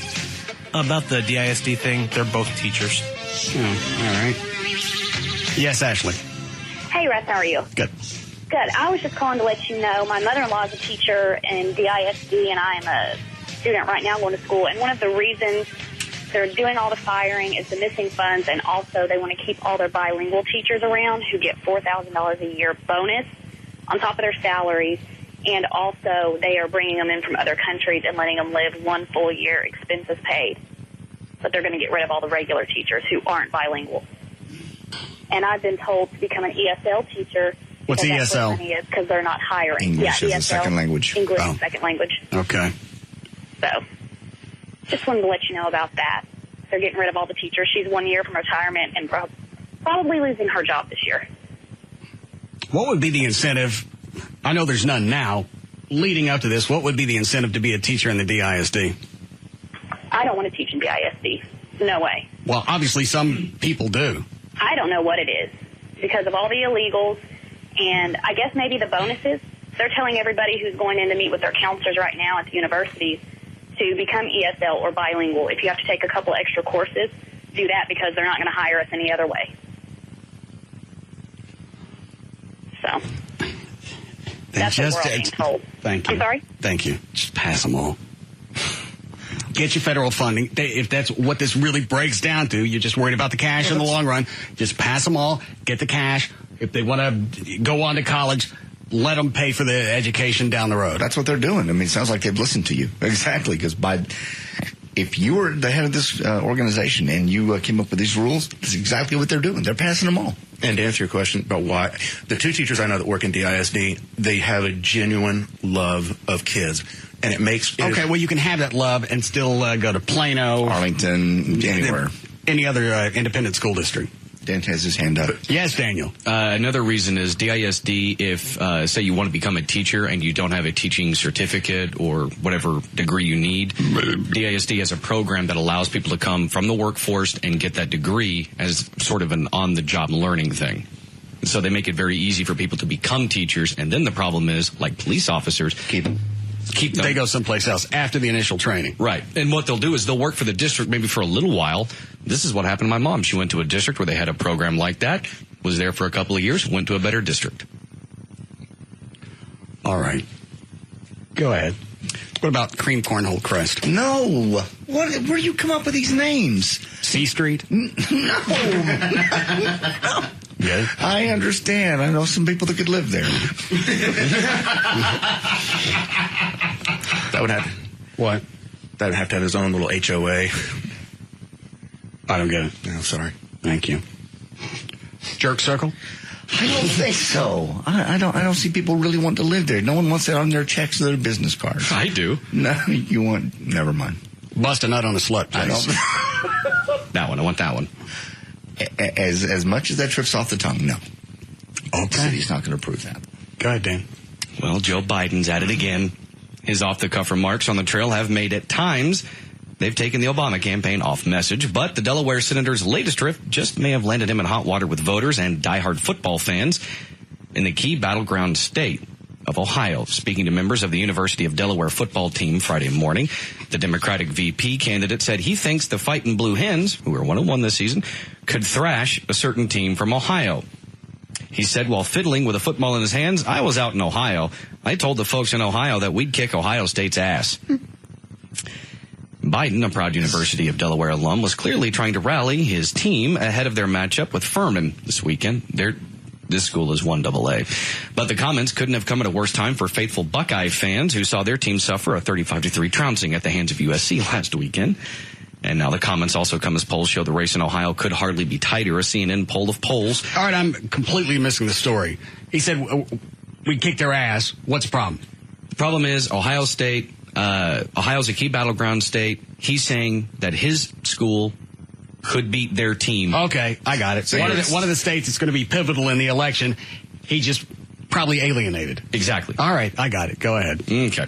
And, of course, that poll in the Buckeye State, it shows Obama holding a slim 1-point lead, close enough, presumably, that enough angry OSU fans could make the difference, and that's what Republicans You're telling me are people hoping. are not going to vote for somebody because they said my team can beat your team? I will give you hard money that if Obama or McCain said that his team was going to kick Texas's ass after Trey was done torching them, he also wouldn't vote for him. You're kidding. This is something that you would vote for, but because he said we can kick Texas's ass, you would say, I'm not voting for him anymore. I'd call it, give me pause. But, I mean, you got to, Ohio, these people live in, I mean, they make Texas fans look like really nice, you know, just cordial. Yeah.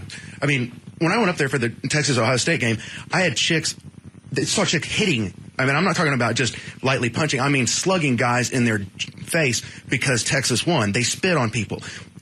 Oh, that's right. You had some chick screaming at you, didn't you? Oh, yeah. I mean, chick up in my face, cussing at me, you know. Because you had on something that said Texas? Yeah, because I had on a burnt orange shirt. They live and breathe Ohio State football. The only bigger football he could have made is saying Michigan would have kicked their ass. I have no idea what that means either. A big rivalry. Okay. Well, if you live there, obviously you're going to get it. Why Obama hasn't cut his head off, I don't want you talking ever again. I don't want you talking to the media. I don't want you talking to your family. I don't want you to utter a word. Let us at least get in the White House, and then you run it all you want. In the meantime, don't say nothing to nobody. Work on your mime act. Don't you find it the least bit ridiculous that the state of Ohio could swing politically over something somebody said about a football team? We got whatever we got coming as a country then.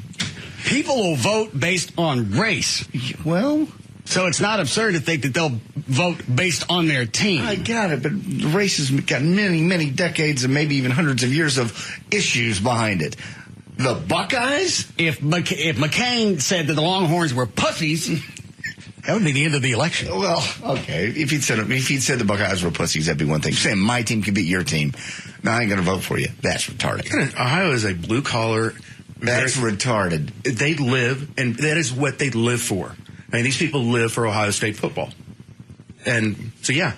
Okay. I guess I've never been that so into a team that would have changed my political vote. Line 3.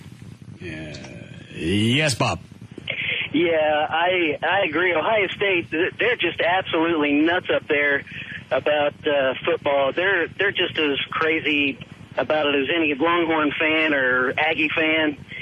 If Biden is running his mouth about Ohio State football, no matter whether it's high school or college, it doesn't matter. He's going to lose votes pretty quick running his mouth like that about Ohio State.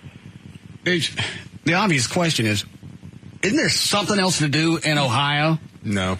Am I talking on the phone? No, not really. So the entire state is focused just on football? Well, you know, as long as he is, as the Browns and the Bengals are, and all of a sudden the Buckeyes, yeah, they live for Ohio State football. All right. Well, if there's nothing else to do there, let's build all the nuclear reactors in Ohio. Clearly. Give them something to look at. The only thing I could say with the Biden, if you changed your vote, is because here's a guy who really clearly doesn't think ahead with what he's saying. But if you're just because he picked on your football team, not going to vote for the man. Why? Who gave Ohio this kind of power? Yeah, if there's really nothing else going on in that state, what do we care who they vote for? Because just the Electoral College, it's a. Well, then we need to take that away. Exactly. And if you ever go to Ohio, I don't care, Cincinnati, Cleveland, whatever, it is an S-hole of... Nothing in Columbus? Oh, no. That is a state. If I never step foot in it ever again, I'll be a happy man. Wendy's is in Columbus. I just hard to believe that our election is going to swing on a football comment. Yeah, especially with everything else that Biden said. Yeah, the racist stuff's fine, but don't you dare mess with our football team. Yeah, nobody's been up in arms about all the racial comments with the Indians and the Obama being clean. And those are fine. What was the other one? Oh, my state was a slave state. It would sound like something out of Oklahoma. Yeah, when asked how he's going to fare in a South Carolina election, and that's his comment of, I can compete in the South. I know how to compete in the South. Look what we did to blacks in my state. Oh, man. Oh, no. Oh, no. And as stupid as he is, it's going to happen at one point or another. He's going to drop the N-word on Obama. It's coming. Just a matter. I got no problem serving with a black man. I got a lot of buddies. Oh no. You don't have to repeat it. We got it on tape. It's okay. Yes. Yes, Joe? Even out of context, it's bad. Yeah, it's bad anyway. But I said they were buddies. Yeah. We're not going to play that part. All right, goddamn. All right. A Sheboygan County, Wisconsin man will spend time in prison for breaking into a home and stealing money from a child's piggy bank. Good. Ryan Mueller has been sentenced to 6 years in prison for the crime committed back in January. It will be followed by 6 more years in prison for a separate robbery. How much cash did he take? About $20. Yeah. But he still broke into a house. Exactly. And so it's B&E. Exactly, and that's the point. And investigators said he broke through a window at a home in the town of Wilson and took $20 from a 2-year-old's piggy bank while she was sleeping. Blood found on the scene linked Mueller to the crime. At first blush, you'd ask, why would we lock a guy up that long for stealing $20? But you don't know what could have been in the house that he could have taken. That's true. You also had there been thousands or these stole equipment, then you'd be okay with how many years do you get? 6 for that one, and then 6 for another one. All right. So 12 years total. And he's a repeat offender. Right. He's a criminal. Recidivism. So that's probably why he got so long. All right. According to research, only 2% of coupons. Hold on. Is that somebody from Ohio? Jesus. You've done it now. Trey did it. Mm-hmm. I tried to point out Wendy's. Is it Lexi? Yes. Yes, ma'am. Hi, Russ. I am a Buckeye. My dad went to Ohio State. He was in the band. It's a really big deal. So that's true. There is football, but there's also like Limited Express headquarters is there. Victoria's Secret headquarters is there. I'm sure you guys have Why are you seen guys that. so ravenous about the football programs? It's definitely just because there is really no major football teams, basketball teams. I mean, besides, like the Browns or the Bengals, which aren't very good, obviously.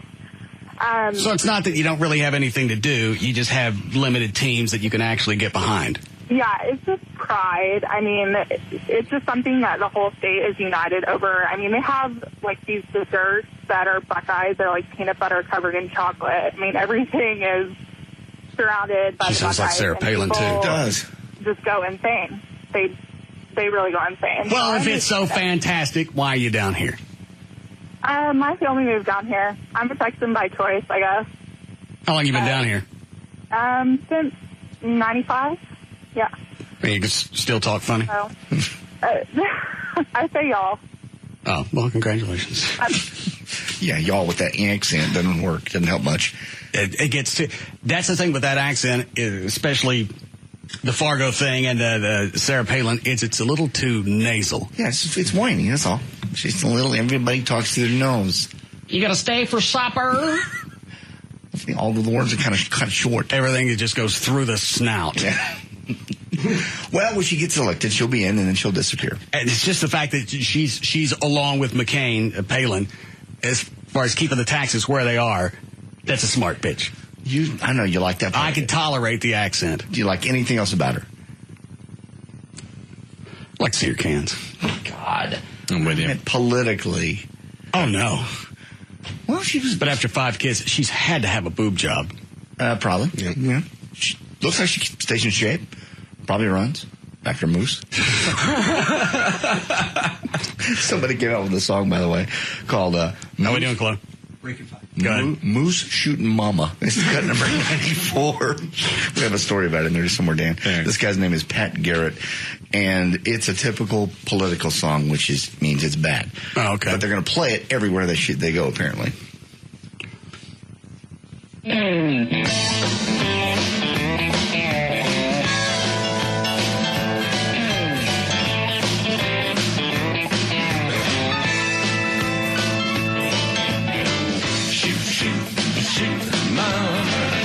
Shoot. Well, she's a moose shooting mama and she helped keep her country free. She's a moose shooting mama, she make a great VP. When she looks you in the eye, you know that girl don't lie. She's a moose shooting mama, yes, Sarah is the girl for me. It was Pat Garrett. Just the guy that sang this song. Nobody knows him. What's the story, Dan? Garrett says he got the idea after someone sent him a photo of Palin holding a hunting rifle with a comment written saying, she's a moose shooting mama. And, of course, John McCain's campaign is all over it. They're going to be blasting it at campaign events and on TV. They're going to turn this into some kind of redneck line dance. Well, they're not. She's a woman's touch. She's a moose shooting mama and she'll help keep our country free. Oh, God. That is so bad. Let me say this before Dan does. Really? Yeah. She's a moose shooting mama, and Sarah is a girl for me. Do not go into a solo.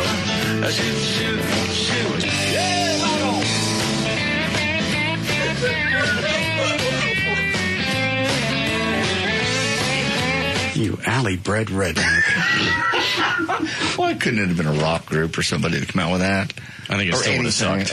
Yeah, like Metallica. That's my bitch. See, you could have come up with something good, something hippie. Something hippie. Maybe somebody else will come up with one. Goddamn. Okay. According to research, only 2% of coupons are ever redeemed. And according to a new study, it's because people who use coupons are seen as, well, being cheap. Why? Well, according to the study, using coupons creates a stigma by association effect.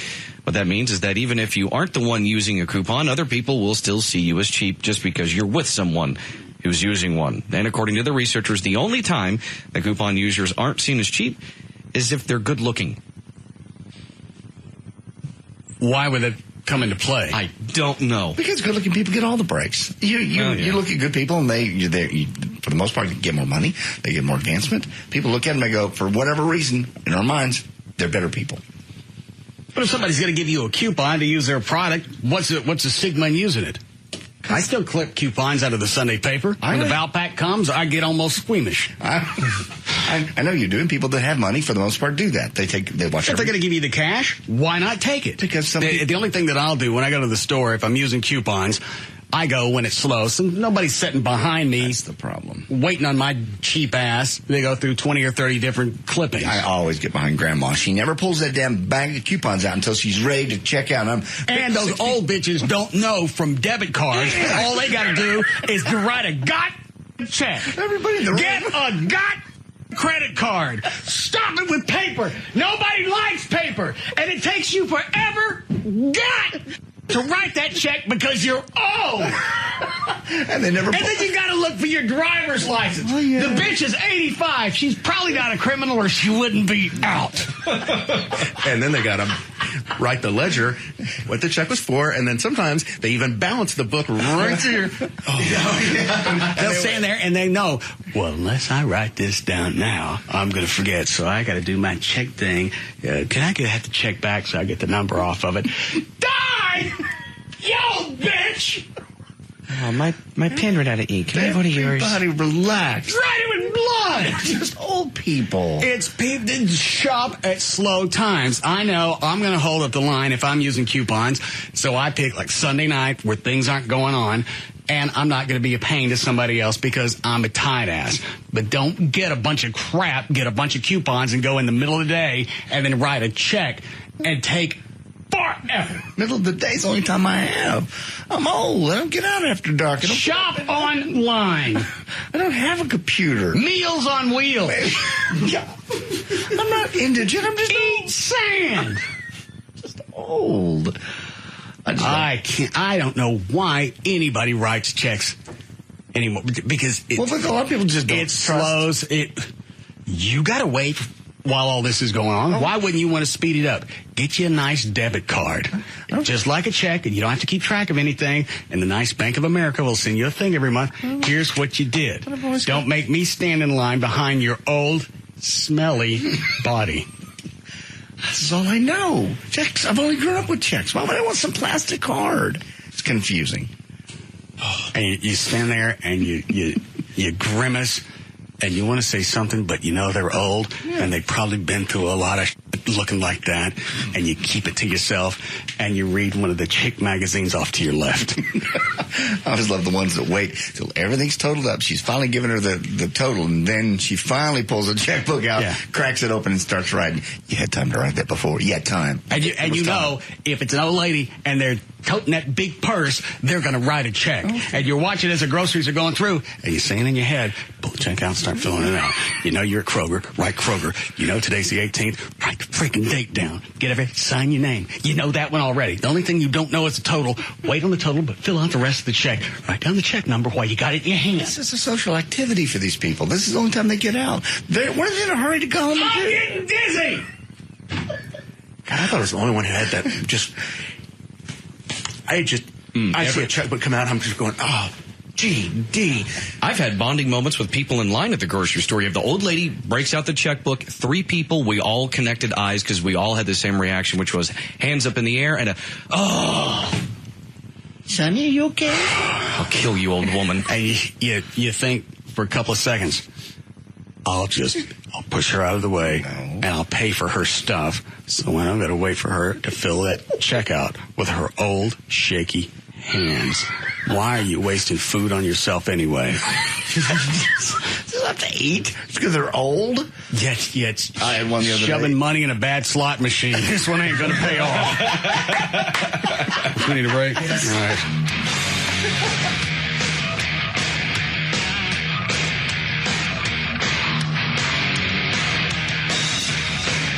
We'll be back to the Russ Martin Show.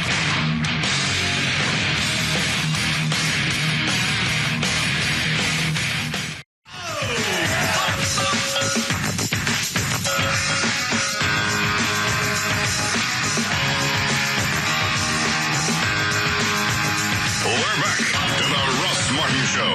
You're unbelievable.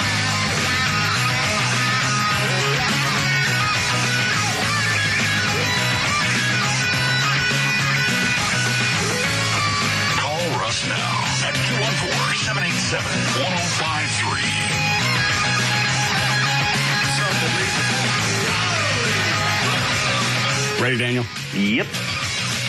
Get it on. Okay, traffic. This last one is brought to us by Kaufman Tire in Dallas. I-30 eastbound at Jim Miller Road. You have a disabled vehicle. It's on the right shoulder. Hopefully should be getting cleared up shortly.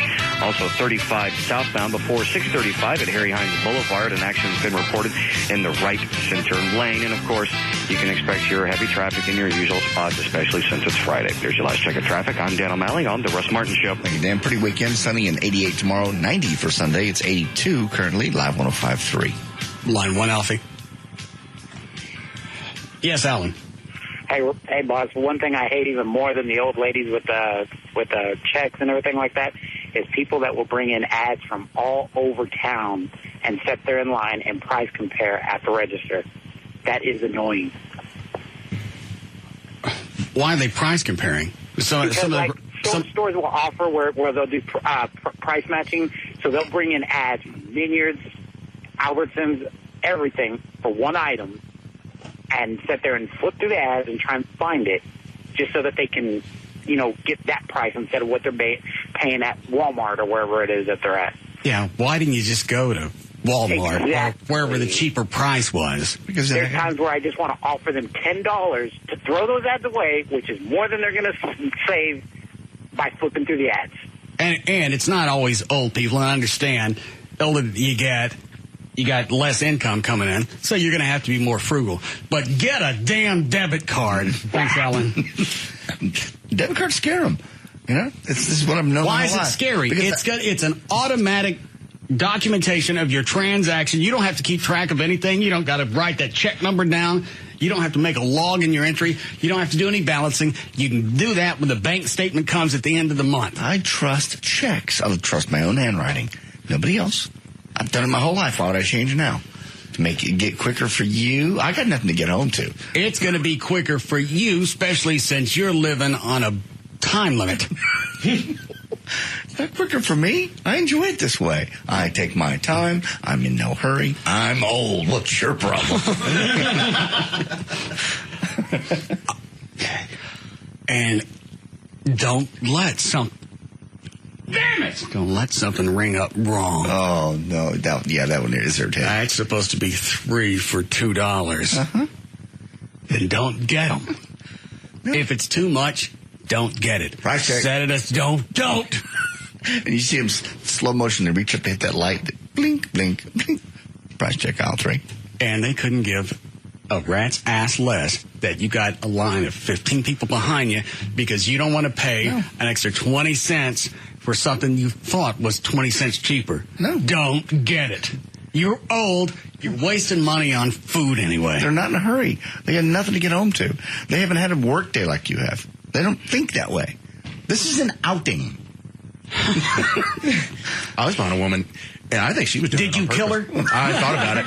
Because she was doing it just to be a bitch. I swear to, because she was just taking her time. Then she'd look over at us in line, smile, then get back to writing her check. Then she was done in the check. Then she's doing her ledger balance, look over. It's like, yeah. It takes like 4 pulls to get the check out.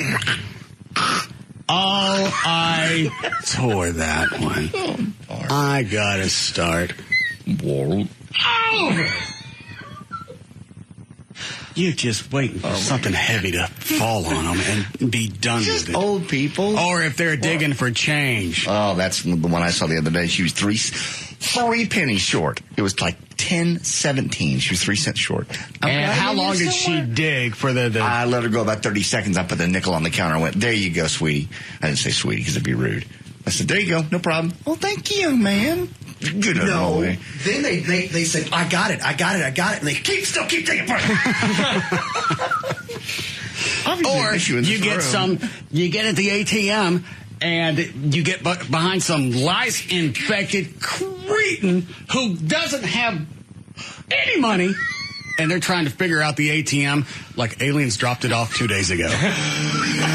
And you know, dude, why are you at an ATM? That dispenses cash. You ain't got no cash. And I'm going to sit behind you and wait for you to figure out the thing and try and remember what your PIN is. Put that back in. Be confused because it's asking you about the language when you know you got no cash. It's an ATM. It's not going to give you credit. $40. You ain't got it. Well, no, but I'll try to get 20. Your lice has got more cash than you do. I was on some drunk chick. Obviously, this is how we're going to fill the next 45 minutes. Yes. It was in Austin, and she was hammered, and she couldn't remember her PIN. And then 3 times, she hits cancel instead of enter. So then she has to start the whole process over. I got a bus waiting for me to take me to the stadium. You know, you're talking about absolutely just about to lose my mind. You start looking around. Do they sell sporting goods here? Because I'm in the market for a bat. They have cameras on the ATMs. They'll see you do it. I think most juries would let you go. Especially if you come in low. Low and inside. Well, all right. Now, some people have to kill people at ATMs. Which one of those, Alfie? Somebody's twisted. Line 4 says that people really should try and save. I got saving, but do it. I don't want to. All right. Yes, Sandra. Hey, Russ, how are you? Dandy. Being in the business, I understand what this stuff is actually made for, food, I mean, anything. And what they're selling it for is absolutely ridiculous when you really, if you what you talking about? Kind of the fact that food costs more than it should? Ridiculous. I don't know. And I don't blame people for trying to save as much money as they can. But, you know, when you go into like some of these super centers and you do these price matching stuff, I mean, least you could do is pick out, write it down, the store that you know the ads in and the price that you're supposed to get it at and circle it in the paper so you don't got to sit there and flip through them all day. I agree with that 100%. She's saying to come It's just crazy. I mean, the markup is like 40%. That's on a low end. These people have to make a profit. The land that Kroger sits on, they're not getting free from the bank. Everything that's delivered, they got to pay a premium for that. Prices go up. Yeah, and if you're really that old, stop wasting cash on food that other people that have time to go could use. Don't eat. If you're old, don't buy food. Eat some kibbles and bits. Old people should eat dog food.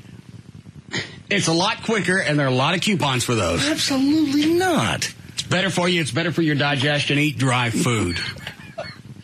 Old people have just as much right to be in line as you do. As well. No, they don't. Of course they do.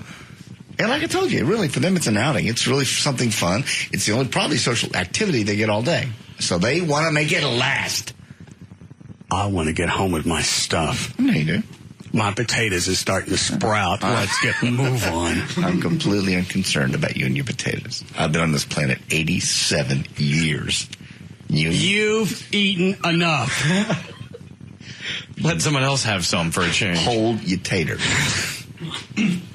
Plus, really, if you think about it, I know they have the express lane where there's no check writing, right? It's cash, debit, and that's it. That's what it's supposed to be. Right. That's what God intended. Amen. It don't work that way all the time. No, but some people can't count.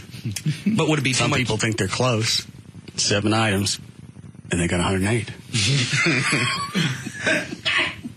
And the checkout clerk lets them there anyway. Or it's a cup. And I walk up, all I'm holding is a bag of Funyuns. All I want to do is go home and eat my Funyuns. Yeah. And I got to wait for you to check this stuff out. Sure. Then I'll be God And if they don't do a price check or they try and write a check. I'm just hearing the store like you are.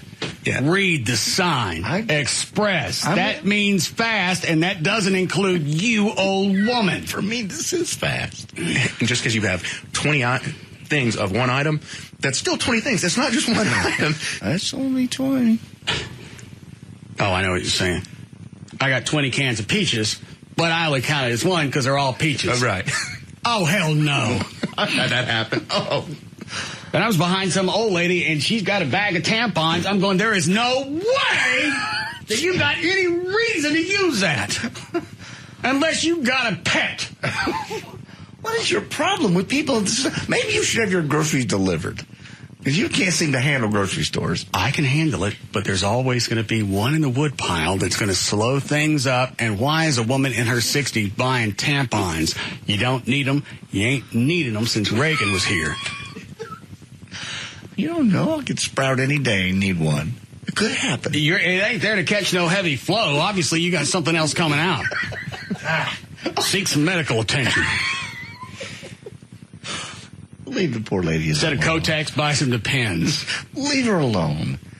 You gotta feel sorry for these I hate old people. Why? And it's not always old people. Sometimes, well, yeah, that's it's somebody middle-aged. You know that they don't have 8 cents in the bank, and they're going to sit there and try and figure out an ATM. How lucky for me, I get to come on the day where they're learning how to use the ATM. Pen, what is it? It keeps asking me this thing. Oh, there goes my card again. Guess I gotta start over. At least I'm going to make the news because I know there's a camera on that ATM. Maybe it'll block me out from their head hitting the camera. Almost. We're pretty close. Hey, look at that. I got $40.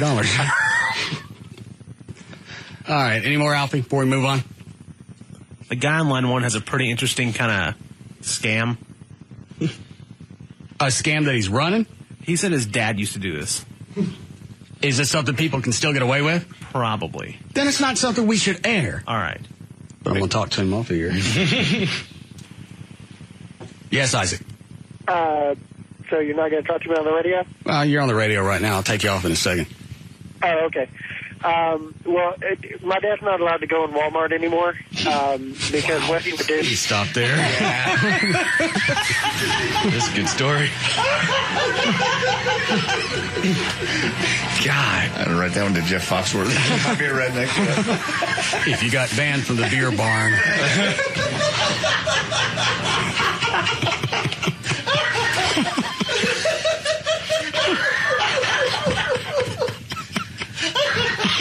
Sorry. They got my pictures posted at the Dollar General. God, how big of a douche do you have to be? I saw Dan Lewis. This was before he was producing for the show. I ran into him, I forget the grocery store. But if you went in and there was an item that was out of date, take that up to the cashier. Uh-huh. They would take it, they'd go get one that was in date, and you get it free. Okay, so he had an entire shopping cart full of stuff that was outdated just so he could get everything for free. The manager stopped him on the way out. She said, this out-of-date stuff stops at the end of the month. Don't come back in here. That's not to come back to a store? Yeah. He's the same guy that threw a hissy fit, almost got the cops pulled on him, because he was checking out somewhere, and they just said, can we have a phone number for reference? No, you can't. Instead of just making one up and not wanting to give him his phone number, he didn't want to, for whatever reason, he was a freak about that. He threw such a fit. I want to say it was at one of the electronic stores. Probably Radio Shack. They don't do that anymore. In the past, you go to Radio Shack, it doesn't matter what you were getting, whether it was a 9-volt. They want to get name, whatever. And you get them past that, just make it out to cash and let's go. Since I think they stopped a few years ago. I can't remember where it was, but he threw such a fit they almost called the cops on him. He told that story on the air. They're not getting my phone number. That's private information. Just make one up. They just want to put something in the computer so they can get your ass out of here. Maybe it's for warranty. I don't know what it was for at the time. I have no idea what the story was, but I know he almost got his cops called on him. Should have beat him to death just for being a dick. No kidding. Sorry, part of the penal code. That's why they call it that. There's not. Gotta beat you. I don't believe that's written down. All right, try it again, Dan. Okay. Are you familiar with the term uppity? Hold on a second. Here's a segue. Uh-oh. Yes, Big Stacy. Boss, you might think I'm lying about this, but I swear to God, it's true. This little toddler called me a nigga in line. This woman couldn't write her check fast enough to get out the store. How old was the kid? He looked like he might have been about 2. He said, he looked at me, and he just right out the blue. Is that a nigga? Yeah, baby. That's the biggest one. His mom could not write her check fast enough to get out that store. How would a 2-year-old who barely even talk? Whatever. I'm serious. I swear to God, it is true. What did you do? I couldn't beat the child. Say anything to the lady? No, I didn't beat the lady. I didn't say beat her. Did you say anything to her? Because I think I'd ask somebody, hey, why did your 2-year-old just call me the N-word? No, I just stood there and looked at her with one of my looks. Yeah, the Stacy look. I get it all the time. I'm going to eat you. Like I said, she couldn't write that check fast enough. She's probably, thanks, Stacy. She's probably got no clue what she wrote on the check. She's just trying to write it. There's a great big behind me. And 74 cents.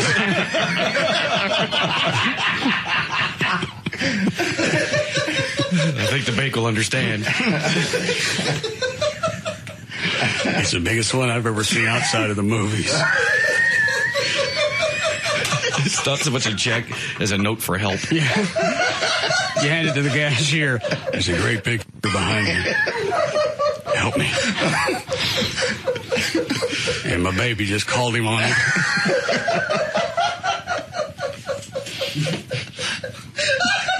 Mama, I didn't know came that big. He's behind me, isn't he? Is he free range?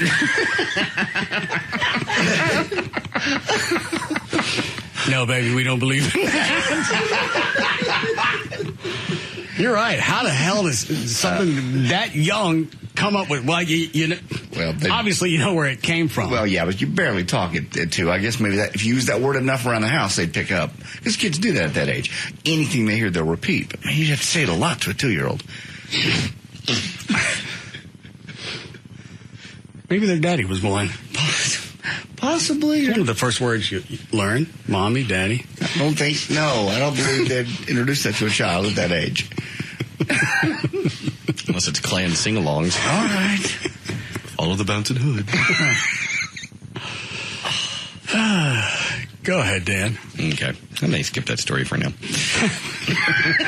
Is that the uppity one? You can go ahead and read it. All right, fair enough. Well, the term uppity. Essentially, the word means snobbish or arrogant. But even though there's nothing inherently racist about the word uppity historically, some say it's been used as a derogatory term to refer to black people who attempt to raise their socioeconomic status. In fact, the 1952 edition... And actually, that would be a compliment.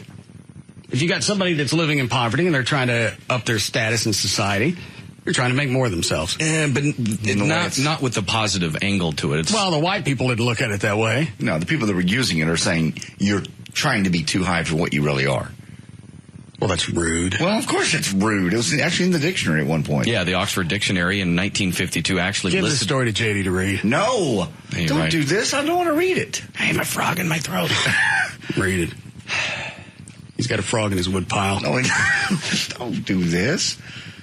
In fact, the 1952 edition of the Oxford Dictionary actually lists the term uppity, N-word. That's what it says. I'm not saying that. That's what the story says. N-word. As a black person who is, quote, above oneself, self-important, jumped up, haughty, pert, putting on airs. During an interview earlier this month, a Republican running for Georgia State Congress, Rick Goddard, criticized how a black reporter on MSNBC had questioned Newt Gingrich at the Republican National Convention. He said, quote, last night Newt Gingrich disarmed a very uppity newscaster who tried to question him on his capabilities and the leadership of Governor Palin. Was the newscaster black? That, it doesn't say here, though. Well, that's the only way that they're going to be able to go back and dance around the race issue is if they were black. But... I hear uppity, and the second definition that comes to mind They're snobs. The same. Well, that's true. Same day, though. However, this is why how it gets potentially racist. Lynn Westmoreland, a Republican member of the Congress from Georgia, used the word again, talking about Michelle Obama. She said, "Just what little I've seen of her and Senator Obama is that they're members of the elitist class. I think they're a little uppity."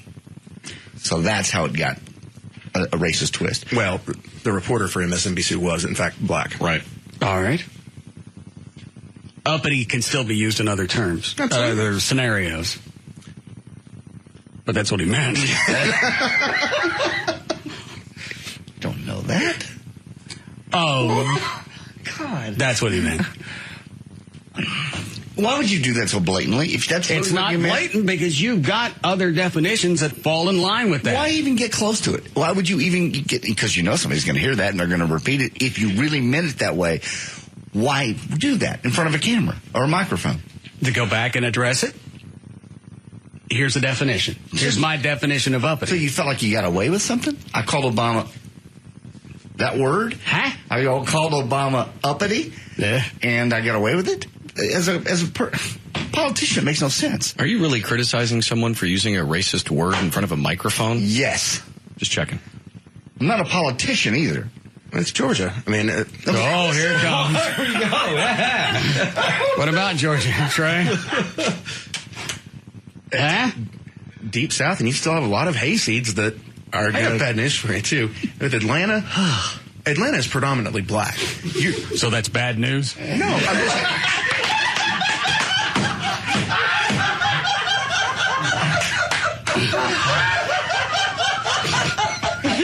Now, tell us about Georgia, Trey.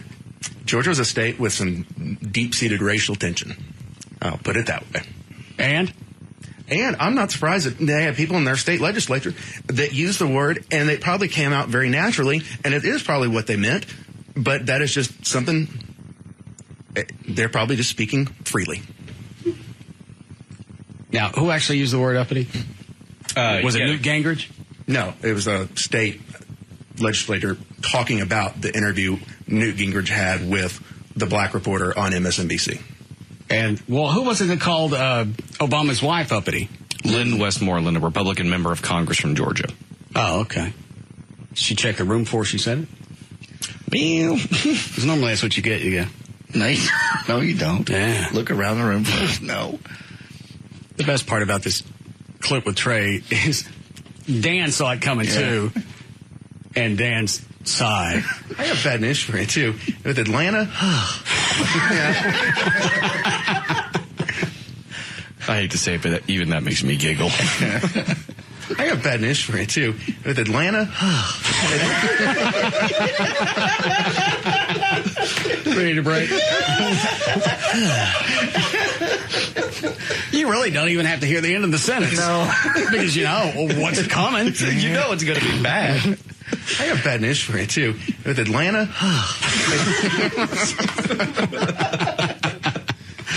Alfie, somebody's on the hotline. I got bad news for you too. With Atlanta, Atlanta is predominantly black. So that's bad news? No, I'm just...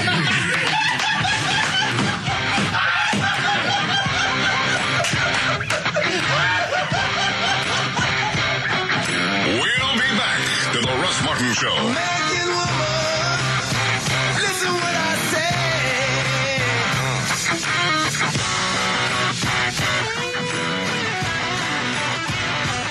The #1 afternoon show is found right here. The Russ Martin Show.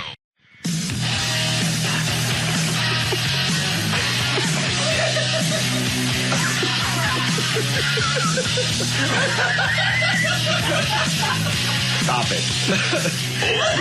The Russ Martin Show. Share with the listeners, then quit doing it. Screw them.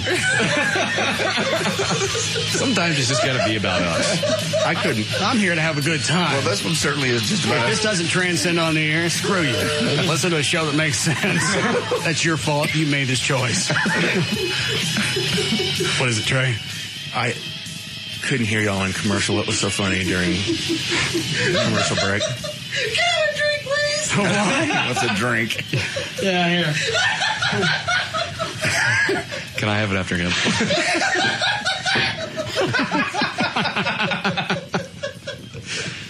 I'd love to hear the show in his head. You remember when Big Stacy called about 20 minutes ago? Mm-hmm. Said he was in line. Some chicks in front of him writing a check. And her 2-year-old looks up and calls Stacy and then Stacy said she started writing the check at the speed of light. Probably couldn't focus on what she really needed to write. Chloe was laughing about that before he got to JD's live spot. Okay. So I went out in the hall and I wrote this check. Oh, no. Gave it to Chloe, and that's when he went off. There.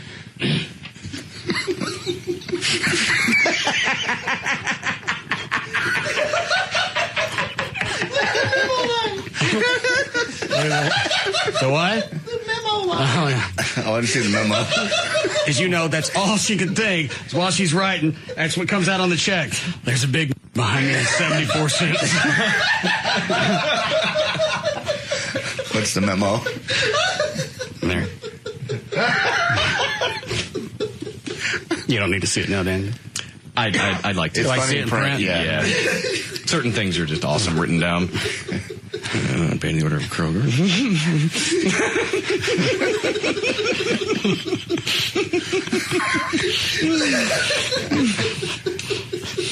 Now give me the check. That had to be the bank and see what they do.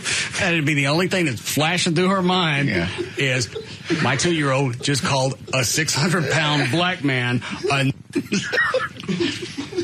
Lady, you ever heard of karma? Lord. So does it make sense what Chloe's laughing at now? Mm-hmm. Okay.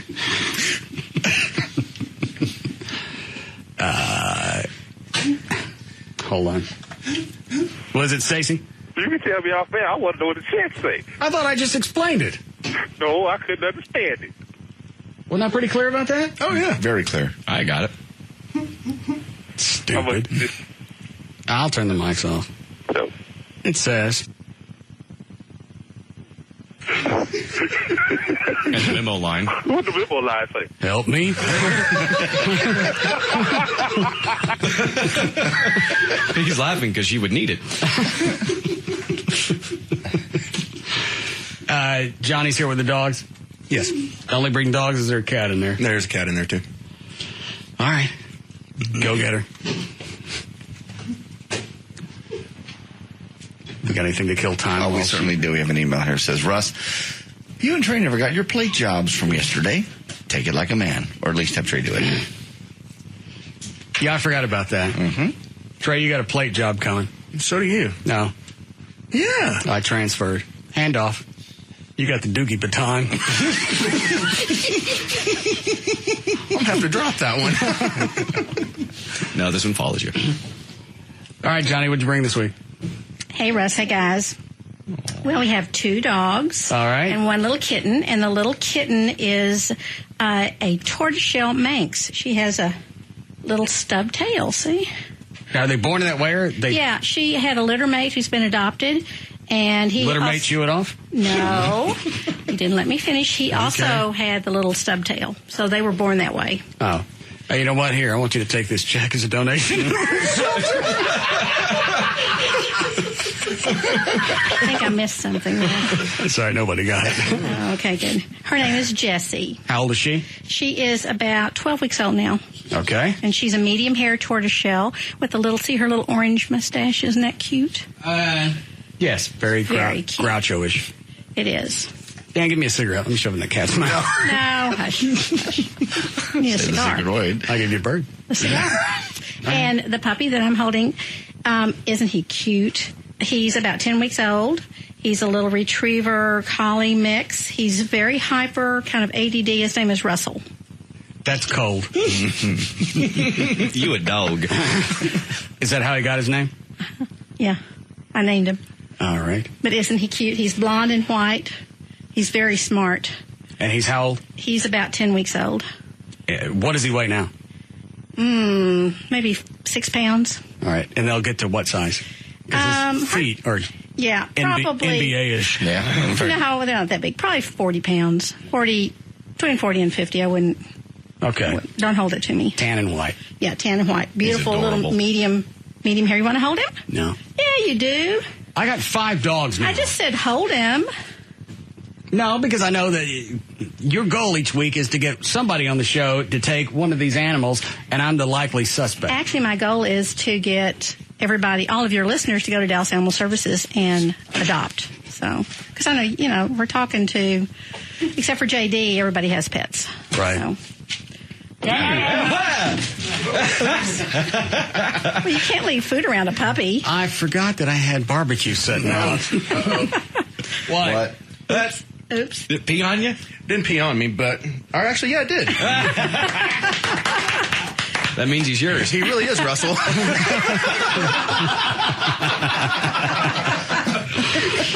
Doug likes you. You going to take him home?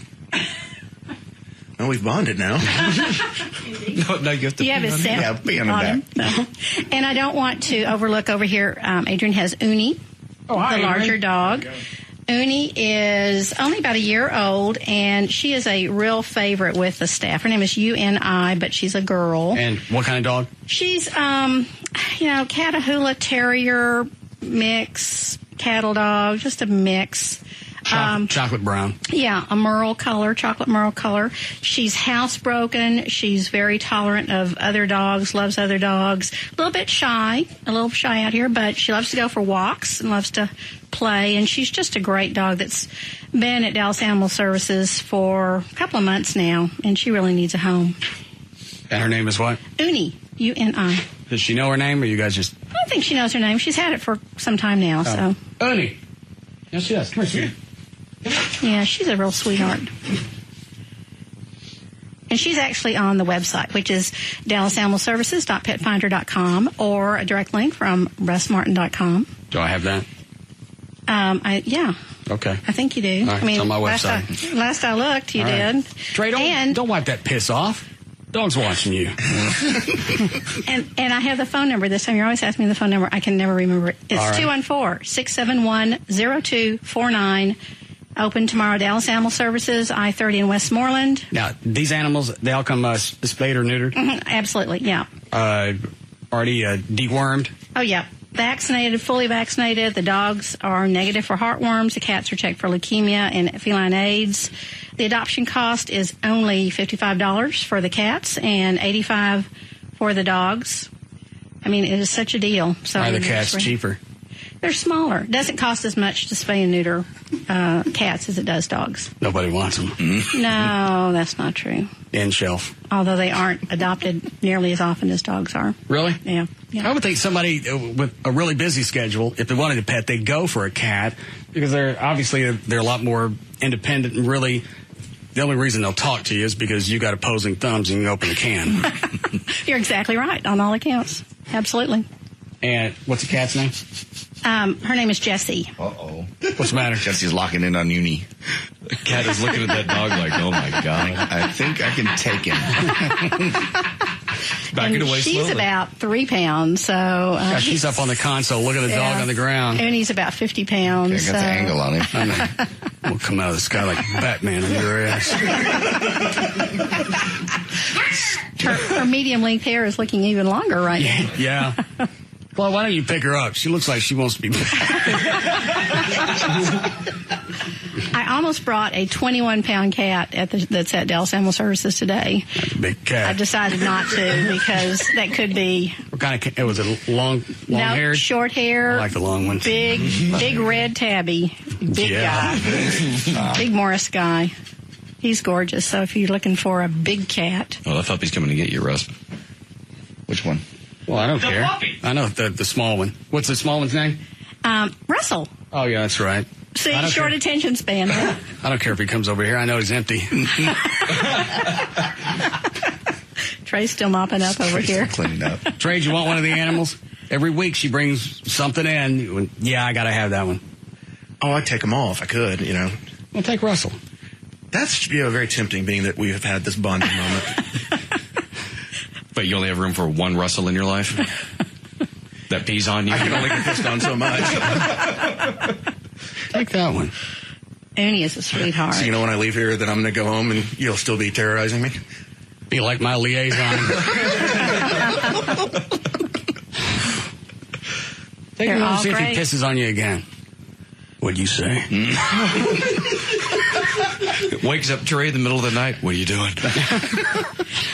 Can I tell your listeners what a great job Dallas Animal Services has done with the pets of the hurricane evacuees? I'd rather you didn't. Okay. Go ahead. We got a break, but go ahead. Okay. They've just done a super job. They set up their second temporary shelter down at Reunion last weekend. They still have about 70-some animals down there now that they're caring for. They're there 24/7, and they're microchipping the animals that come in. They're vaccinating them. They're just really taking great care of them, and they've just done a super job. I've been really proud of them. This dog still smells like piss. I just picked Russell up. Or it could be me. Hard to tell. That's the cutest Isn't he puppy. cute? Looks like a poster of a puppy. Yeah, he's just a little blonde and white, got some freckles on his nose, medium hair. He takes to the little microphone flop down ears. Oh, He's got kisses. That's nasty. Take him home. Why is nasty? It's already been on Trey. Oh. The other end on Trey. How'd I taste? All right, you want a break here? Yes. All right, you want to give the phone number of the website again? DallasAnimalServices.petfinder.com or link from RussMartin.com, 214-671-0249. All right. We're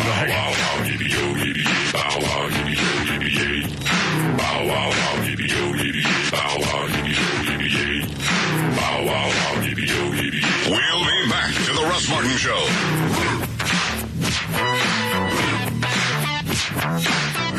Better than any TV soap opera. The Russ Martin Show. Oh, I got a live one here.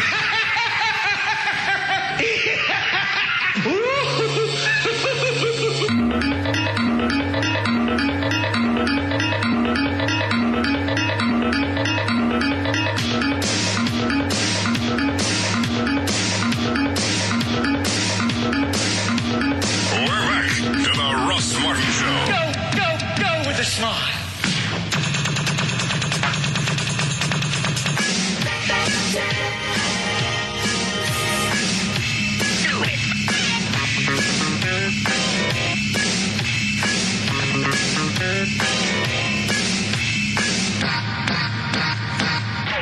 Keep busting. All right, what do we got before we go? A plate job for you and for Trey. Anybody got to go? I do. Still on the fiber thing? Yeah, fiber one all day. Trey, you ready? No. You had to spin the wheel earlier in the week. I know, but I got the sombrero de fuego. You're the one who got the plate job. Let's go. I'm about to bust. You want to work a trade? I really think you're going to be hard-pressed to entice me to... There's no danger in the plate job. I'm okay with sombrero danger. de fuego. Yeah, you can burn. It's spinning. It's a hat that's on fire. It's things are all written all over it. Plate job is safe. There's glass between you and the manufacturer. Like a safety shield. OSHA friendly. I'm okay with the danger. I'm very disappointed. I've waited all day. To crap on somebody? Yes! I could have gone at 4 o'clock, but I've held on to it. Hang on to it till Monday. I can't hold on to it till Monday. I'm poking a turtle right now. I don't care what I did to spin the wheel. I ain't doing it. Oh, come on. One time you get something bad. One time. I will not. Why? I'm just trying to do my job. It's just me, your buddy, crapping on you. Dan, what was the audio that you wanted to hear?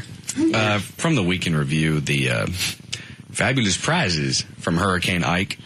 Oh. I've got it all cut up, all in order. An instant class. Where is it? It's on my flash drive. All right. Click on Weekend Review, and then today's date, and it starts with cut 2 with the old man watching everything swim by. Sitting in front of his house, Yeah. decided to stay. Yep. There with a beer in his hand, watching everything float away.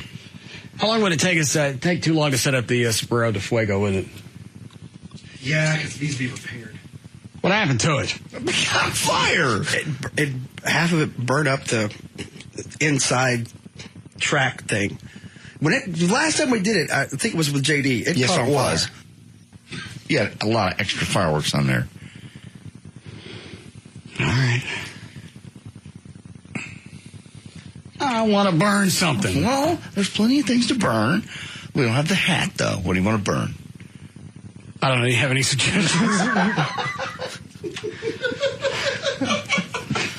All right, here it is. Ray Wilkinson doesn't consider himself a hero for being the only Surfside Beach resident to ride out Hurricane Ike in his home. Is that the old guy I was talking about? Yeah. Rather, the 67-year-old Marine Corps veteran considers himself to be the only one stupid enough to stay behind. The 30-year Surfside Beach resident said he watched the frenzy of Ike's arrival from the front porch of his upstairs apartment, which faces away from the beach. I just saw all kinds of goodies floating away, like my refrigerator downstairs. I watched cars floating by, like a Volvo that traveled for several blocks before ending up in a ditch. Streets and yards remain partially underwater. Flo, while we're listening to this, go ahead and go outside and set up the Sombrero de Fuego. It's over there, Chloe. Pick it up. Water this morning and were littered with debris from toilets and bicycles to paintings and even children's toys. Wilkinson said that he felt his home shaking badly in the fierce winds as he sat there drinking beer, but the gusts were so loud he couldn't really hear much else. It's like watching Wheel of Fortune only with water. Mm-hmm. Look at all these fabulous prizes. He said he was I'm going to sit here until something comes along and catches my fancy. Just go to the next clip? Yeah, going to track 3. I don't even hear that my power's out. Look at all these fabulous prizes. A new car. I wonder if it's got California emissions. Into the next one. All right. So anyway, she was on to say, this is effing stupid. Why should we have to foot a dime for these dumbasses that ignored the warnings? Free transportation was provided, many buses left half empty. Free shelters were provided, many not filled up. People value money and possessions. This is just too much to fathom. I can't even imagine what the Showcase Showdown is going to be.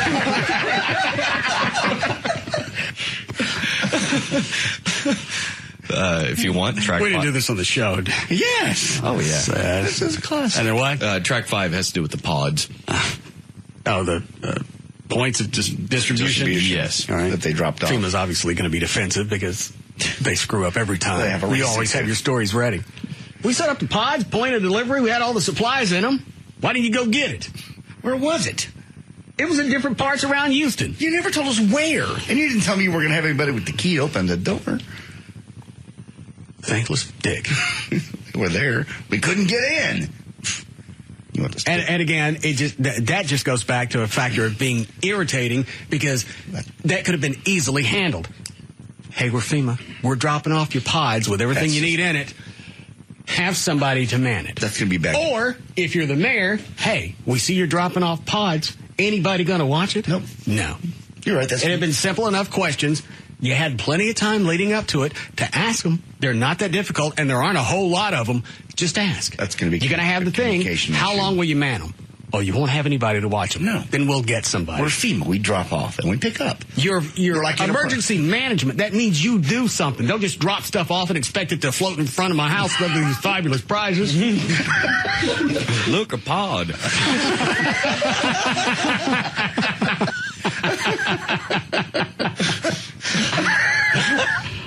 Are there more? The 6 is Gumby.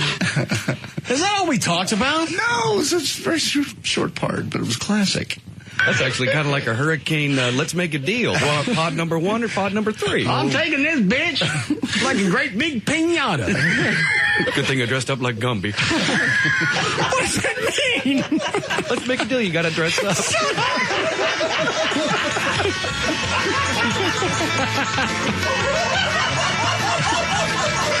I had no clue where that came from. Let's make a deal. I didn't catch that part. Everything that's going on in my head, hurricane, floods, 110 miles an hour wind. I ain't got to dress like Gumby. More? Yes. Cut 7. All right. That was so random. Hey, look, there's floating in front of my house. Thank God I'm dressed up like Gumby. I knew this outfit would come in handy.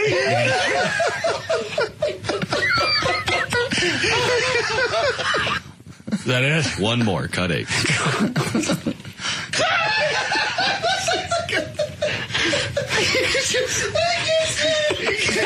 Get the visual of Gumby standing on the porch watching this. I'm Gumby, damn it! Try it again. Is this where we're going at the break 3 or 4 times? Yeah.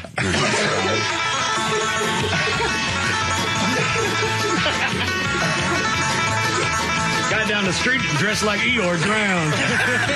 Totally. We'll be back to the Russ Martin Show. Trey, go outside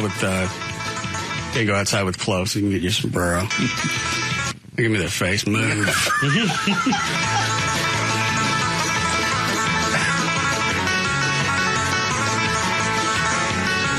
Honky, hold the rope. I'm going in after Jot. Is that all of this one? Yeah.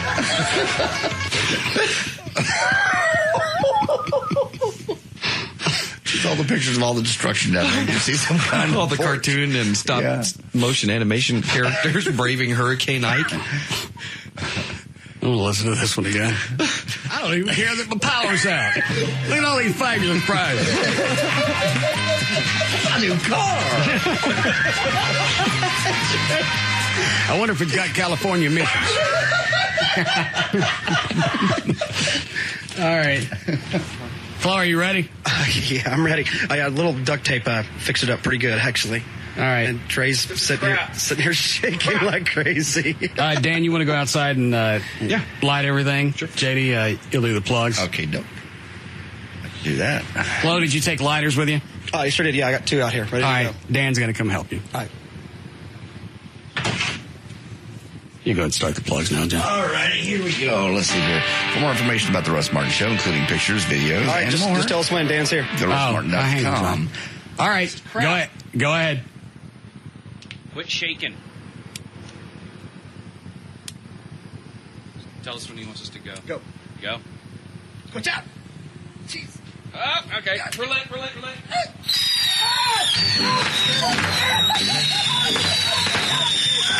The answers you have during the show. It's russmartin.info. To email the show only during the show, that's studio@russmartin.com. Other show websites are johndavidryan.com, danomalley.com, djclo.net, treytrenholm.com, chuckwheat.com, and of course, we had clowns this week by dallasbirthdayclowns.com. The official site for Live 105.3 is live1053.com. Let's see, the official caterer of the Russ Martin Show, Sugar Babies Barbecue. Their website, sugarbabiesbarbecue.com. What is it, Dan? I think the sombrero de fuego actually spun Trey around a couple of times. Is he all right? I don't know. I left him outside. You guys are here. He's not. Limo service for the Russ Martin Show provided by Limo George. Dangerous out there. LimoGeorge.com. Russ gets flaming hat, spinning in circles, fireworks. The Guitar Center. That's GuitarCenter.com. No place for a human to be. The official liquor store of the Russ Martin Show. Majestic Fine Wine and Spirits. Look at all these fabulous flames. MajesticLiquors.com. The official airline for the Russ Martin Show is Southwest Airlines. Their website, southwest.com. And that'll do it. Like I said, the official site for the radio station here is live1053.com. All right. See you guys Monday. See you Monday. Bye.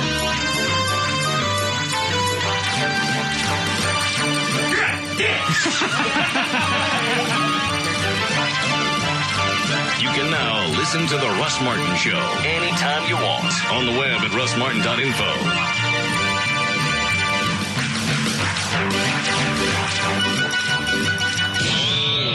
Russ Martin Show.